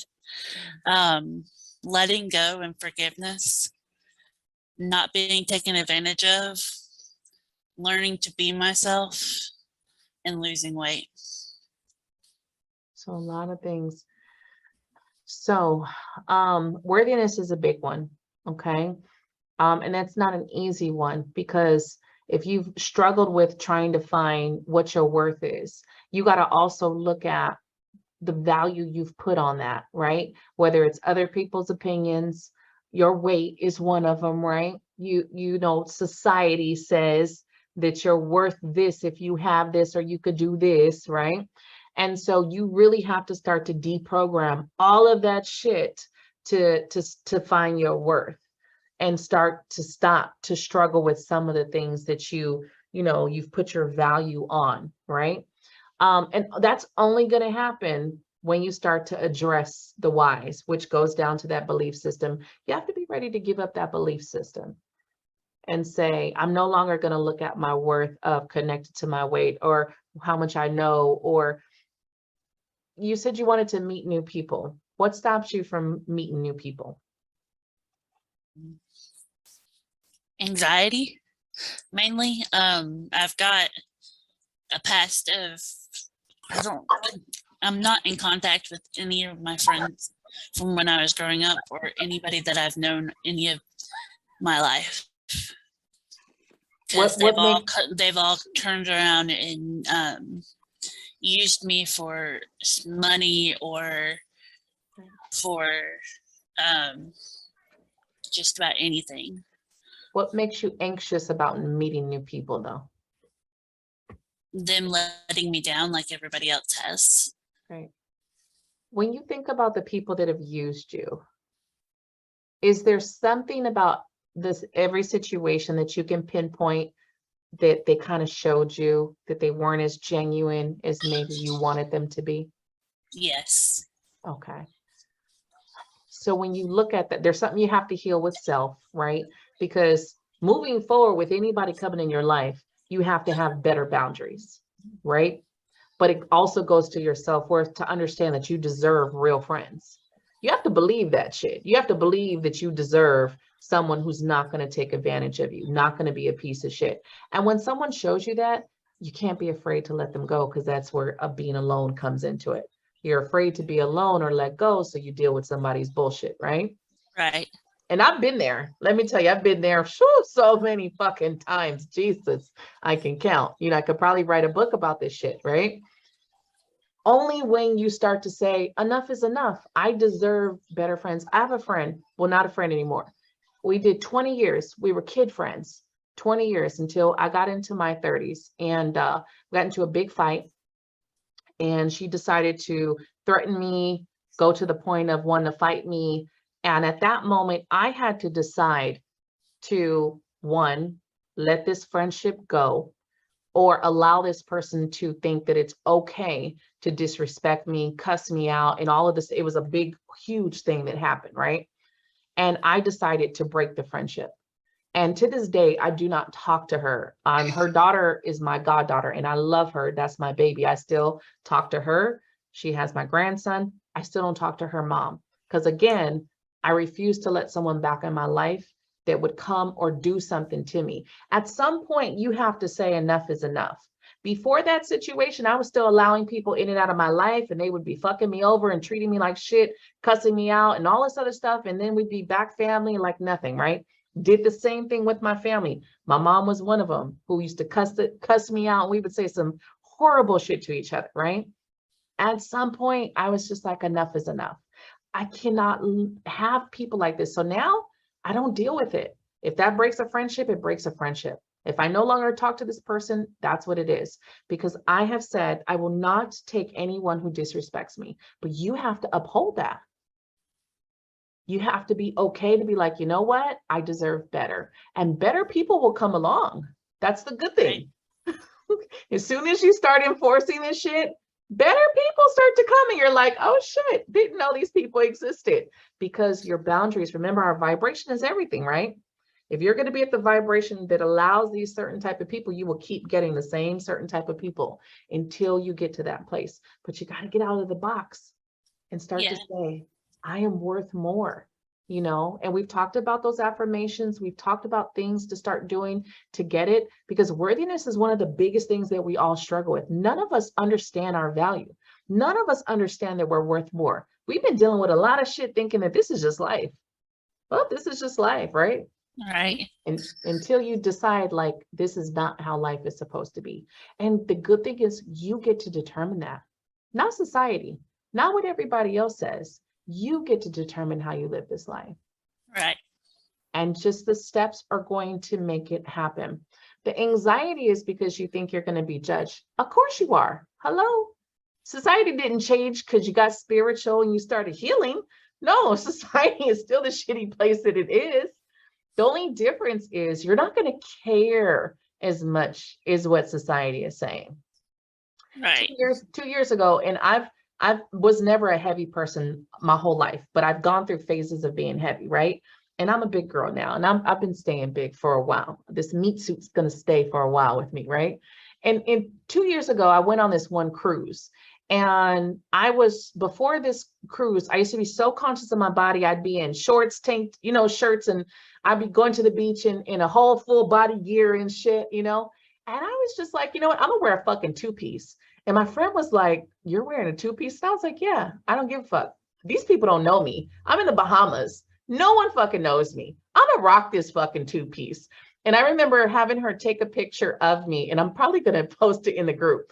Took a picture of me, and I was just like, and I posted on my social media, whoever doesn't like my fat ass, kiss my ass. And you see me from the back and I'm in the water.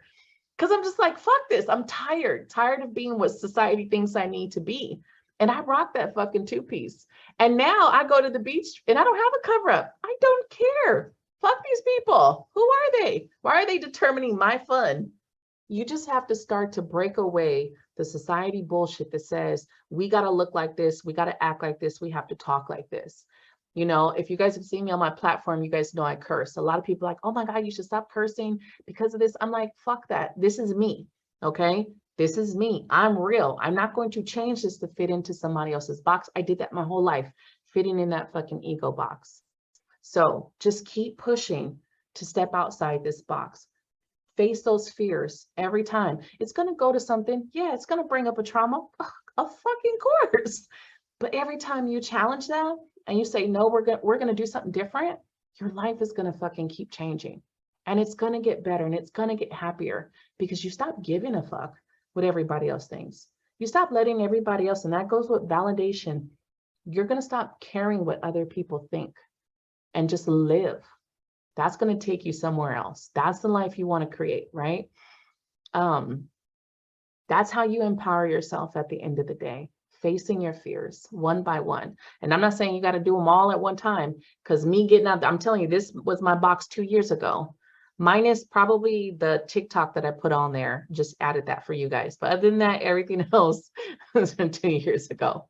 And it's a lot to get out of this box. There's still stuff that comes up times. There's still stuff that I have to look at, Anybody else have anything in their ego box they wanna share before we move on?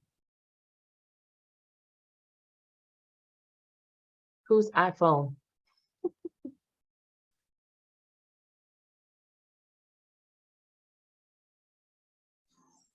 Hi, okay. So I just wanted to add on to like her situation. I just got out of a toxic family situation. And it led me down like a dark path, and I don't want that happening for you, period. Oh, the situation is, quick detail, I was living with my sister. We were taking care of my mom. My mom passed away like 2 years ago. And I let my sister use me down to the point where she took a credit card out of my name, ruined my credit. And then when I finally said like enough was enough, I moved away. She called, I have a child. He called Child Protective Services on me to get back at me. And then, which the case found nothing, obviously. And so like, she tried to come back by sending me like those cute little TikTok videos where like, do you know I miss you? And it's like your sister, and you know those TikToks, right?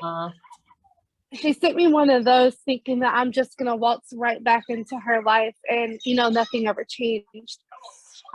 Sometimes for you to like, I can understand the situation, for you to like be the better person, you have to cut out the toxic.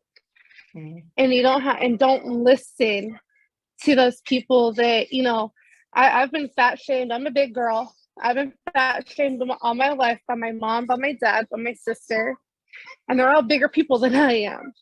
And it's just, I've listened to society so much. And this past year, I've just kind of said, fuck it. And I was going to live my best life. And she's completely correct that once you put out the negative and you bring it in, you're manifesting the positive, you get into a better headspace completely. It's all about just, I like to call it dumping it into your fuck it bucket and moving it on. But just don't listen to anybody. If they have anything negative, you just tell them that, you know, you're not about that, and just, you know, live your best life for you, because you're the only one who's gonna because you're the only one who can live your life is you. And just make sure that you're watching for red flags when you're talking with people. Everybody shows their red flags eventually. I just recently got ghosted by my boyfriend, and his red flag was his family. And I tried to open his eyes to let him know that they were controlling him, and, you know, but just be careful who you surround yourself with. Even if they come off good natured, they're not all good natured. Just be careful. Yeah, those family ties. I think one of my biggest questions to people is like their relationships with their family. Well, I Because was gonna say, like, I cut out my mom and dad because they were toxic and they always told me that I wasn't good enough, and then treated my younger siblings like they, you know, owned the world basically. And I was the bad one, even though out of all of them, I was the most successful in some ways. And I know that that belongs in my ego box too, is my success. But, but I always felt like I was the, I guess, black sheep of the family. And I've cut them out of my life 2 years ago, and I've gotten a lot better since Right. I've cut them out. And I mean, it sucks, but it it does. was something I had to do, or I was going to be really bad. It is. It is. I talk to my mom now, and me and my mom are in a different space. But when I first cut her out my life, I did not talk to her probably for a year. And then my dad passed. And then when my dad passed, that kind of brought us back, like, you know, together. And then it was kind of like, you know, because it's always been just me, my brother, my dad, and my mom. So when my dad passed, it was kind of like, fuck, you know, damn, we lost one. And that kind of got me and my mom to talk, but not really in the same way. And it's taken my mom years, us years, to kind of work through things. And when we talked about earlier, when I talked about the guided meditation sessions, I have done more sessions with my mom in spirit than I have with her in person. Okay. So when I've done healing, it's not been with her because she's still the same person to an extent. She's still the same person. And I just choose to kind of not deal with her in so many ways. I don't talk to her all the time. I don't, you know, go through the conversations with her. I talk to her every now and then. So you're definitely going to be that one. There may be a choice or a chance that you guys get to repair stuff in this lifetime. Maybe there isn't, you know, but if you need to break away from them, yes, yes. And don't feel bad to do that. Break away from anybody who's bringing that negative, toxic, shaming, talking down to you, you know, making you feel worse. I tell everyone, if the people around me are not uplifting me, inspiring me, supporting me in some way, I'm always questioning, what are they here for? There's no reason for me to have negative people in my life. There's no reason for me to have people draining my life force. So if I look at you and you're in my life, I either feel like you inspire me in some way, you bring some type of support, or I'm supporting you, but there's an equal, right? There's an equal support factor here, or there's something about this situation that is uplifting my life. I no longer do the toxic, sucking me dry vampire energy. And you just have to keep moving like that and be okay. The whole point of it is going back to us feeling alone, because if you can't be alone, you're going to always let shitty people stay around, right? Because you get in fear of letting them go. But the more and more you get okay with standing alone, the more your worth goes up, because you know you deserve better and you won't sit in that, right? Did anybody else have anything to add or wanted to express? Nope.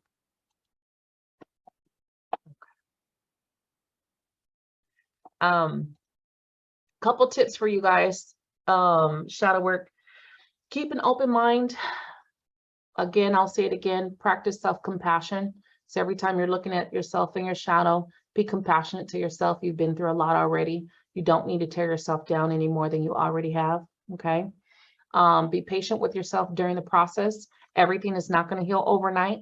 Everything is not going to be okay tomorrow. You're not going to wake up and everything is no, there will be some rainbows and butterflies when you wake up, but everything is not going to be that way, okay? Make time for your shadow work. Make time for yourself.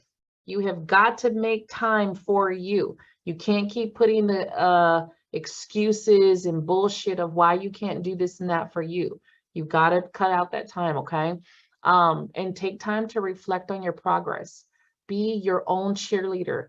Every step of the way, you need to be the first one saying, yay, I made it to step B. Yay, I made it to step C. Shit, I'm halfway there. I took 2 steps. Well, maybe I didn't get far to turn around, but okay, but I did those 2 steps.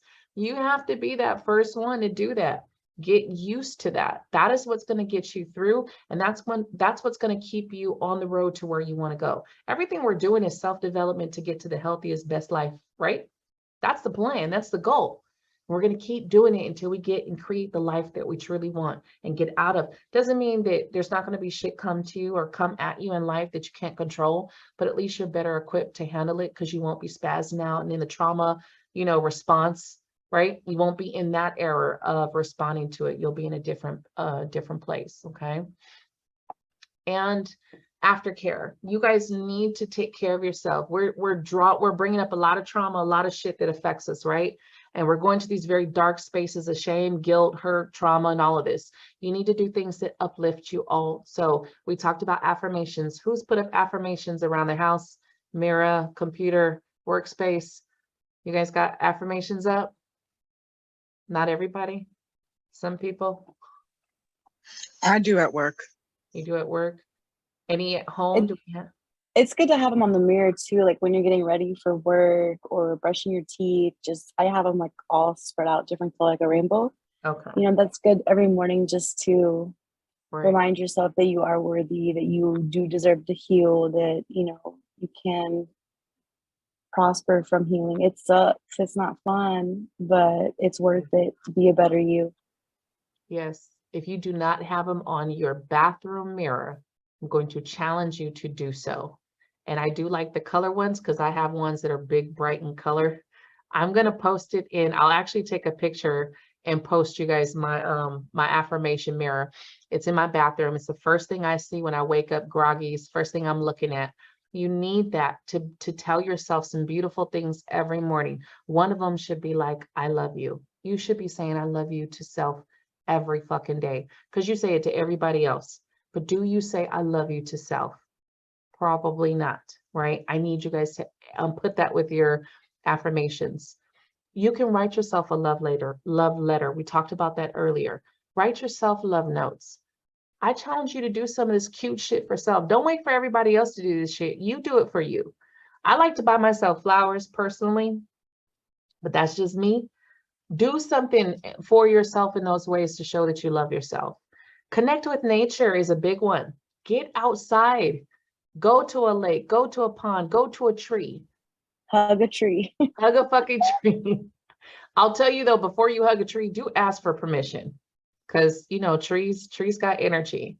I looked really crazy at the lake one day asking permission to hug a tree, but I did, and the tree said okay. So, but get out in nature. Get out there, put your feet in the dirt, in the grass, somewhere, connect.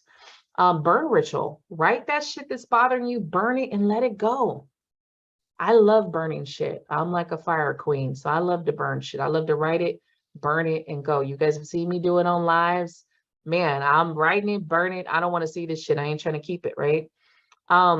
Really connect to your inner soul and spirit.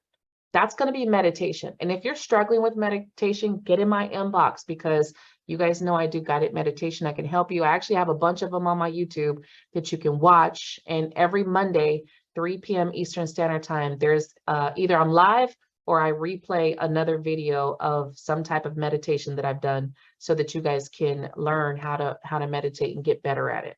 You need to sit with self. One of the biggest ways to get past not wanting to be alone is sitting with yourself and being alone. Okay. That's going to be your first and foremost way of getting past that. It's just sitting with you. 5 minutes. 5 minutes. Don't tell me you don't have 5 fucking minutes to sit with you, because then we're going to have a problem if you say you don't have 5 minutes to sit with you. 5 minutes. Sit with yourself. Volunteer. Do something that makes you happy. You guys have heard me talk about volunteering at the ayahuasca retreat out here by my house, which blew my mind. I did not know that I was going to have so much fun doing it. And I did not know I would have so many downloads doing it. Find something that speaks to you, that you give that time and effort to. Okay. Self-help books, inspirational books. Take the time to read it. You taking the time to read the book that you want to do, that's self-love, self-care. You taking the time to sit and listen. There are audiobooks also. Listen to some audiobooks. Start listening to positivity versus the negative shit. I mean, we all have some of our, we all have, I would say, our drama shows. We all have our, our need for some drama in our life. And there's nothing wrong with that. I'm not saying cancel all your, fucking subscriptions and don't watch Hulu and shit like that, but try to put more positivity in your life. Make the time for the positive as well as the dramatic drama shows, okay? Music is great. I love all kind of music, but also make sure that you're listening to some stuff that's inspirational. It's uplifting you, okay? Find the balance in your life. That's the only way that you're going to really get, because light and dark exists, right? There's a balance. The people who are selling you the fluffy spirituality, all love and light, is some bullshit. That's not real life. Reality comes with both. You're going to have light and dark. As soon as you understand that, you will appreciate the darkness, you will take the experience, and you will start to appreciate your good days more, because you know it's not always going to last. There is no life without some stuff going on that's going to come to you. There's too much in life that's uncontrollable. So when you understand that, you come into a balance of just, I'm going to take the good days and I'm going to fucking appreciate those good days. I'm going to take these days and smell them roses a little bit better than I was yesterday, because I know it might not last. I know that it may not.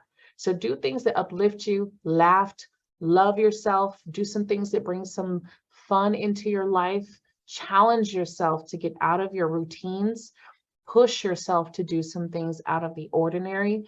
And again, it all comes down to loving those pieces of you that you have been hating for so fucking long. Okay. And getting to with those versions of self, whether it be the child, the teen, or other, is going to be tremendous when you keep doing those meditations and you keep sitting with self. And when you're sitting with self, I would tell you, ask which one of the versions of yourself needs you today.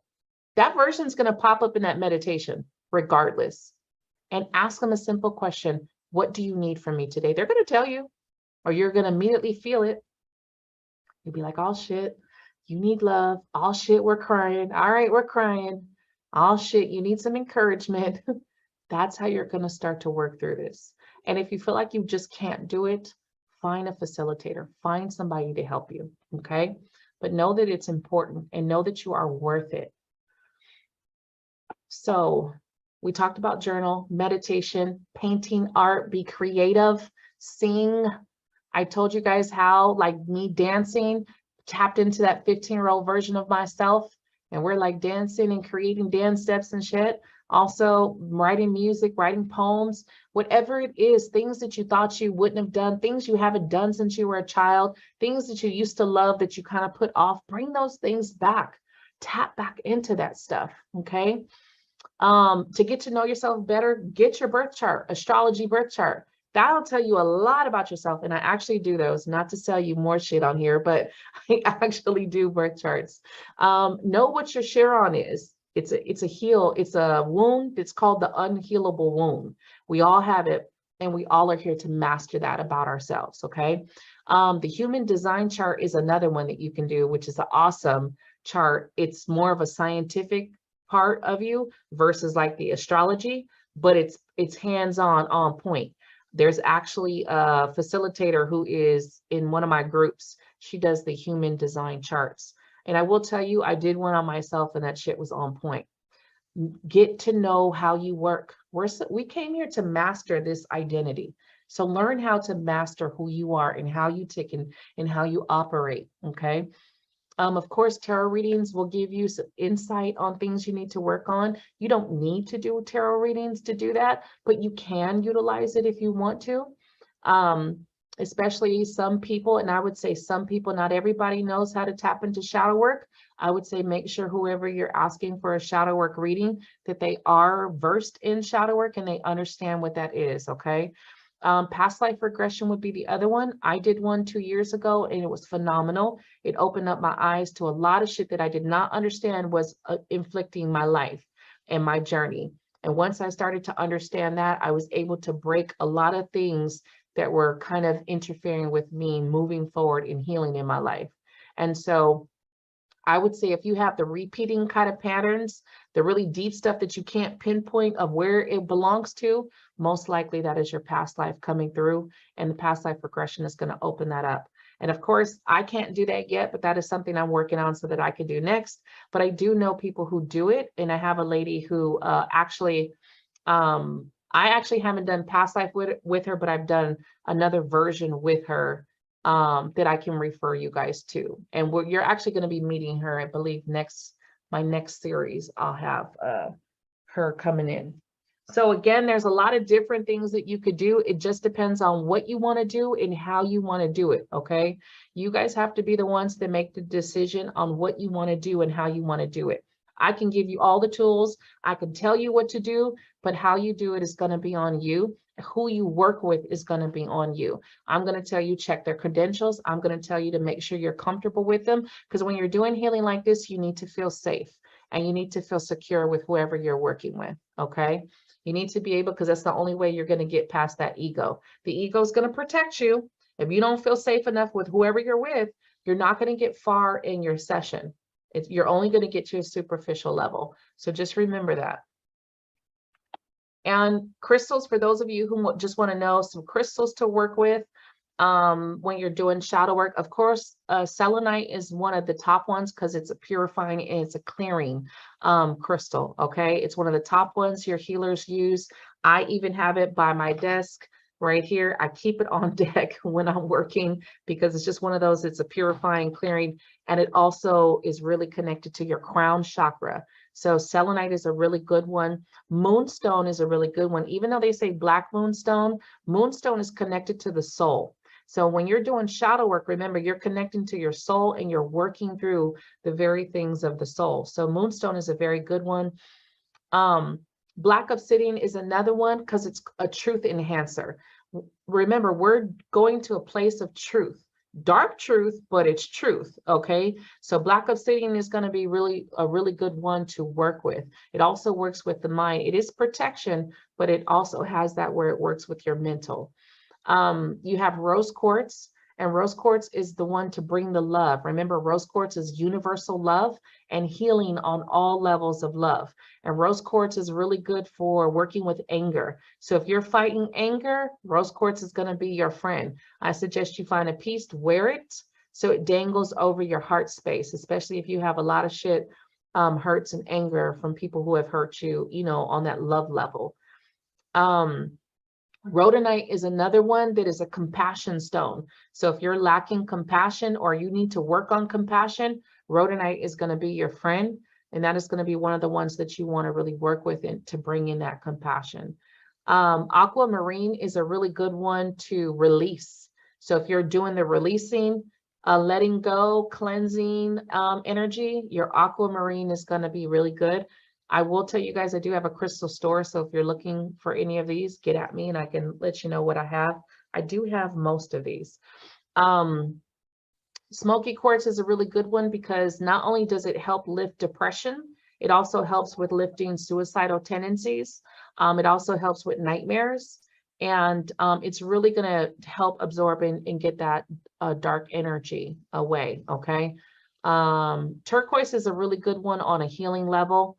There's some properties about it that slip in my mind right now, but turquoise is a really good one. And I know turquoise is a little more expensive, so you might not want to go out there and get that one unless you just really are called to. Lapis lazuli is another one I like because it's connecting to like old wisdom, which is a really good part of lapis lazuli. So there's probably hundreds of more, but I tried to get like, you know, a few off the top that would be really good doing your shadow work. But honestly, it depends on what you're working because there are certain crystals that go with childhood trauma, like Dalmatian jasper. There's grounding ones to use if you want to get more grounded. Mahogany obsidian is one that's for lodged things that are limiting beliefs that are holding you back. So it really just depends on what you're trying to work through, okay? So if you have questions and you're wanting to work with crystals, definitely get in my inbox and I can try to give you some hints on, you know, which one, to work with and, you know, what might be best for you. But you don't have to work with crystals. It's if you want to, okay? Any questions, things you want to say? Rose quartz, which color was that? Rose quartz was the pink one. And Rebecca, I do have rose quartz tumbles. They're pretty big tumbles too, if you want.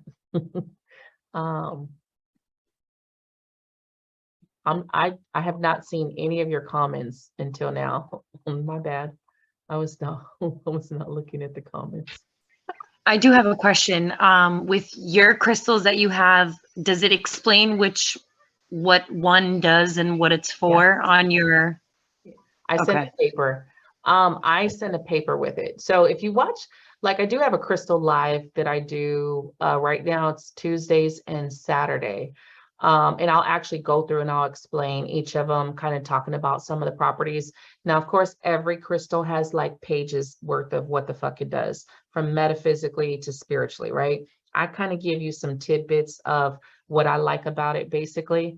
But all the crystals I have, and if you're interested, I could just send you some pictures and kind of see which ones if you're looking for some, because I don't have all of them, but I do have a pretty good supply in my crystal store. But I do send them with it. Sorry, go ahead. Oh, if you don't have it, I may have it, so just check and see. Yeah, vice versa. And I do. I get a lot of anger that I need to work with, so. And for sure, I know I have the rose quartz tumbles that are good for holding. I think I have a rose quartz ring, and I may have a rose quartz pendant. So I'll show you those and just see like if there's one that's calling to you. Yeah, I have most of those, but again, and you don't have to get them with me, you guys. You could get them anywhere. I just happen to have a crystal store. Elena, I will accept you into the group because you said you're new. You're not in the Healing Beyond Humanity group yet. Correct. Okay, I'll if you click to join, I'll go and approve you after this. I'm reading you guys' chats. Sorry, first time here in Zoom. Kimberly, first time here in Zoom. Thank you. I don't know if Kimberly's still in here, but my bad, I didn't see that. Okay, we talked about the guides. Okay, anybody else have any other questions, concerns, things that came up?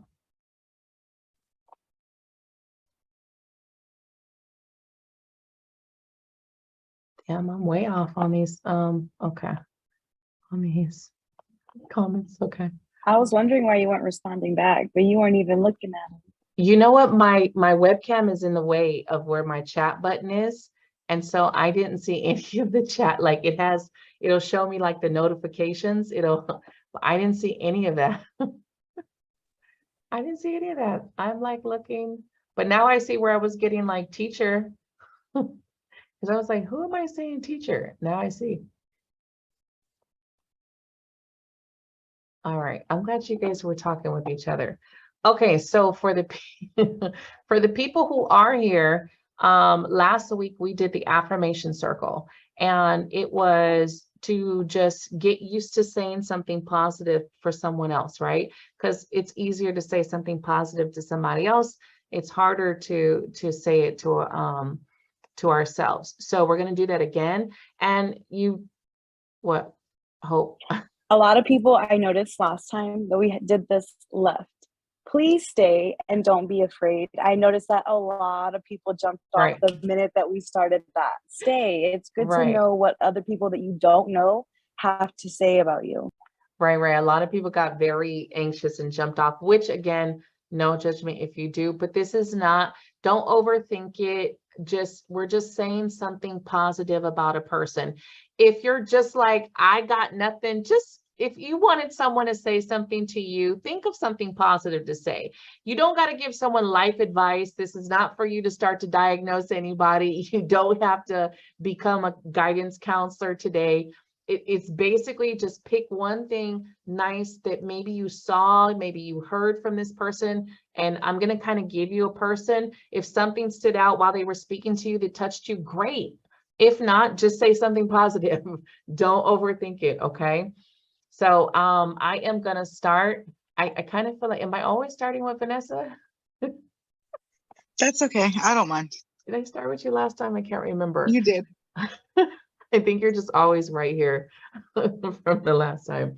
So I'm going to start with you. And I'm just going to say that not only do I appreciate, but I'm proud of you for speaking up and out about some things that you're struggling with.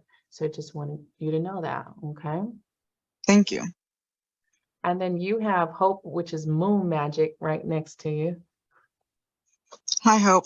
I just want to tell you my favorite affirmation that I tell myself all the time. It's part of a song actually, but it's today's the day you grow a little bit stronger. And then if I need an extra push, I'll add today's the day you grow a little bit stronger for a little bit longer. Oh, wow. I love that. I love that too. Thank you. You're welcome. Now the next person to you, it says iPhone. So what is your name? Because yours says iPhone. I see 3 people with iPhone or 2 people with iPhone. Okay. I have no idea her name that's next to you. I think she may be from my group. I don't know. You have a kid kind of behind you. Yeah, I kind of figured you were talking about me. What's your name? My name's Brittany.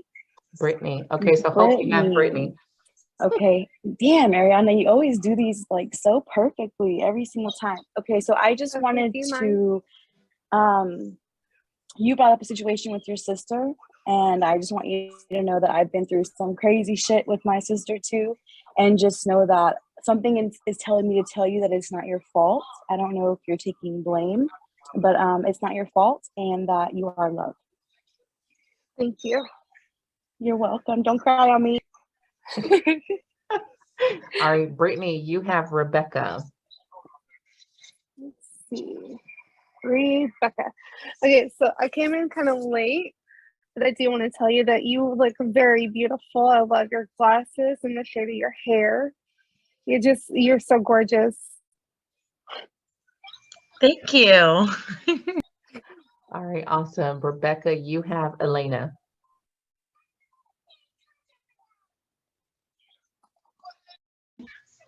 Elena was the one that was speaking about her family earlier, right? Yes. Okay.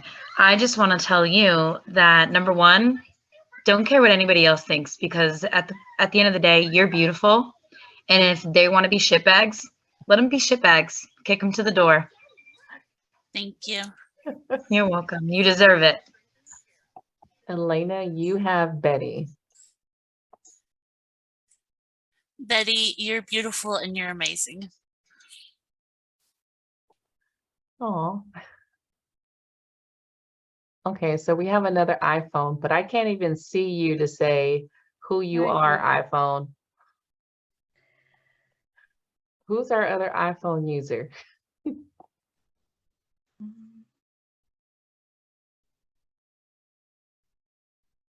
I don't know if they're there. So Betty, we're gonna skip them, and I think you had Shondell last time, but you get Shondell again. Okay. Oh, I get the lovely Shondell. Oh.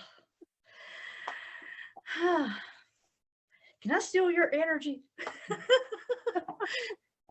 Oh, thank you. Oh, you're one of my favorite people. You really are. I don't know what else to Thank say. you. Thank That's you. awesome right there. All right, Shondell, you have Dominique. I kind of feel like this went kind of in the same order from last time, right? It did. Dominique, remember you attract what you are. So always speak positivity.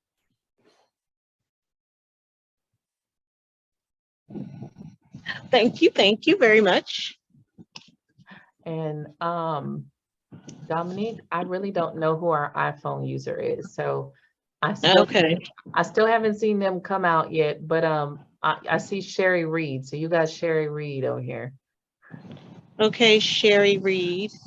Just want to say for you to let's see. Let me see, what can I say? Okay, whatever, I just want to say this. Whatever happened in your past, hopefully you will learn to forgive and allow yourself to be free to let it go. That's what I was going to say. And I'm hopefully she's listening and can hear you. Okay. I think so. Can you hear me? Yep, I hear you, Sherry. I don't know what the hell I'm doing. I can't figure this out. I haven't been on a computer in years. But you're on here though. We can't Holy see cow.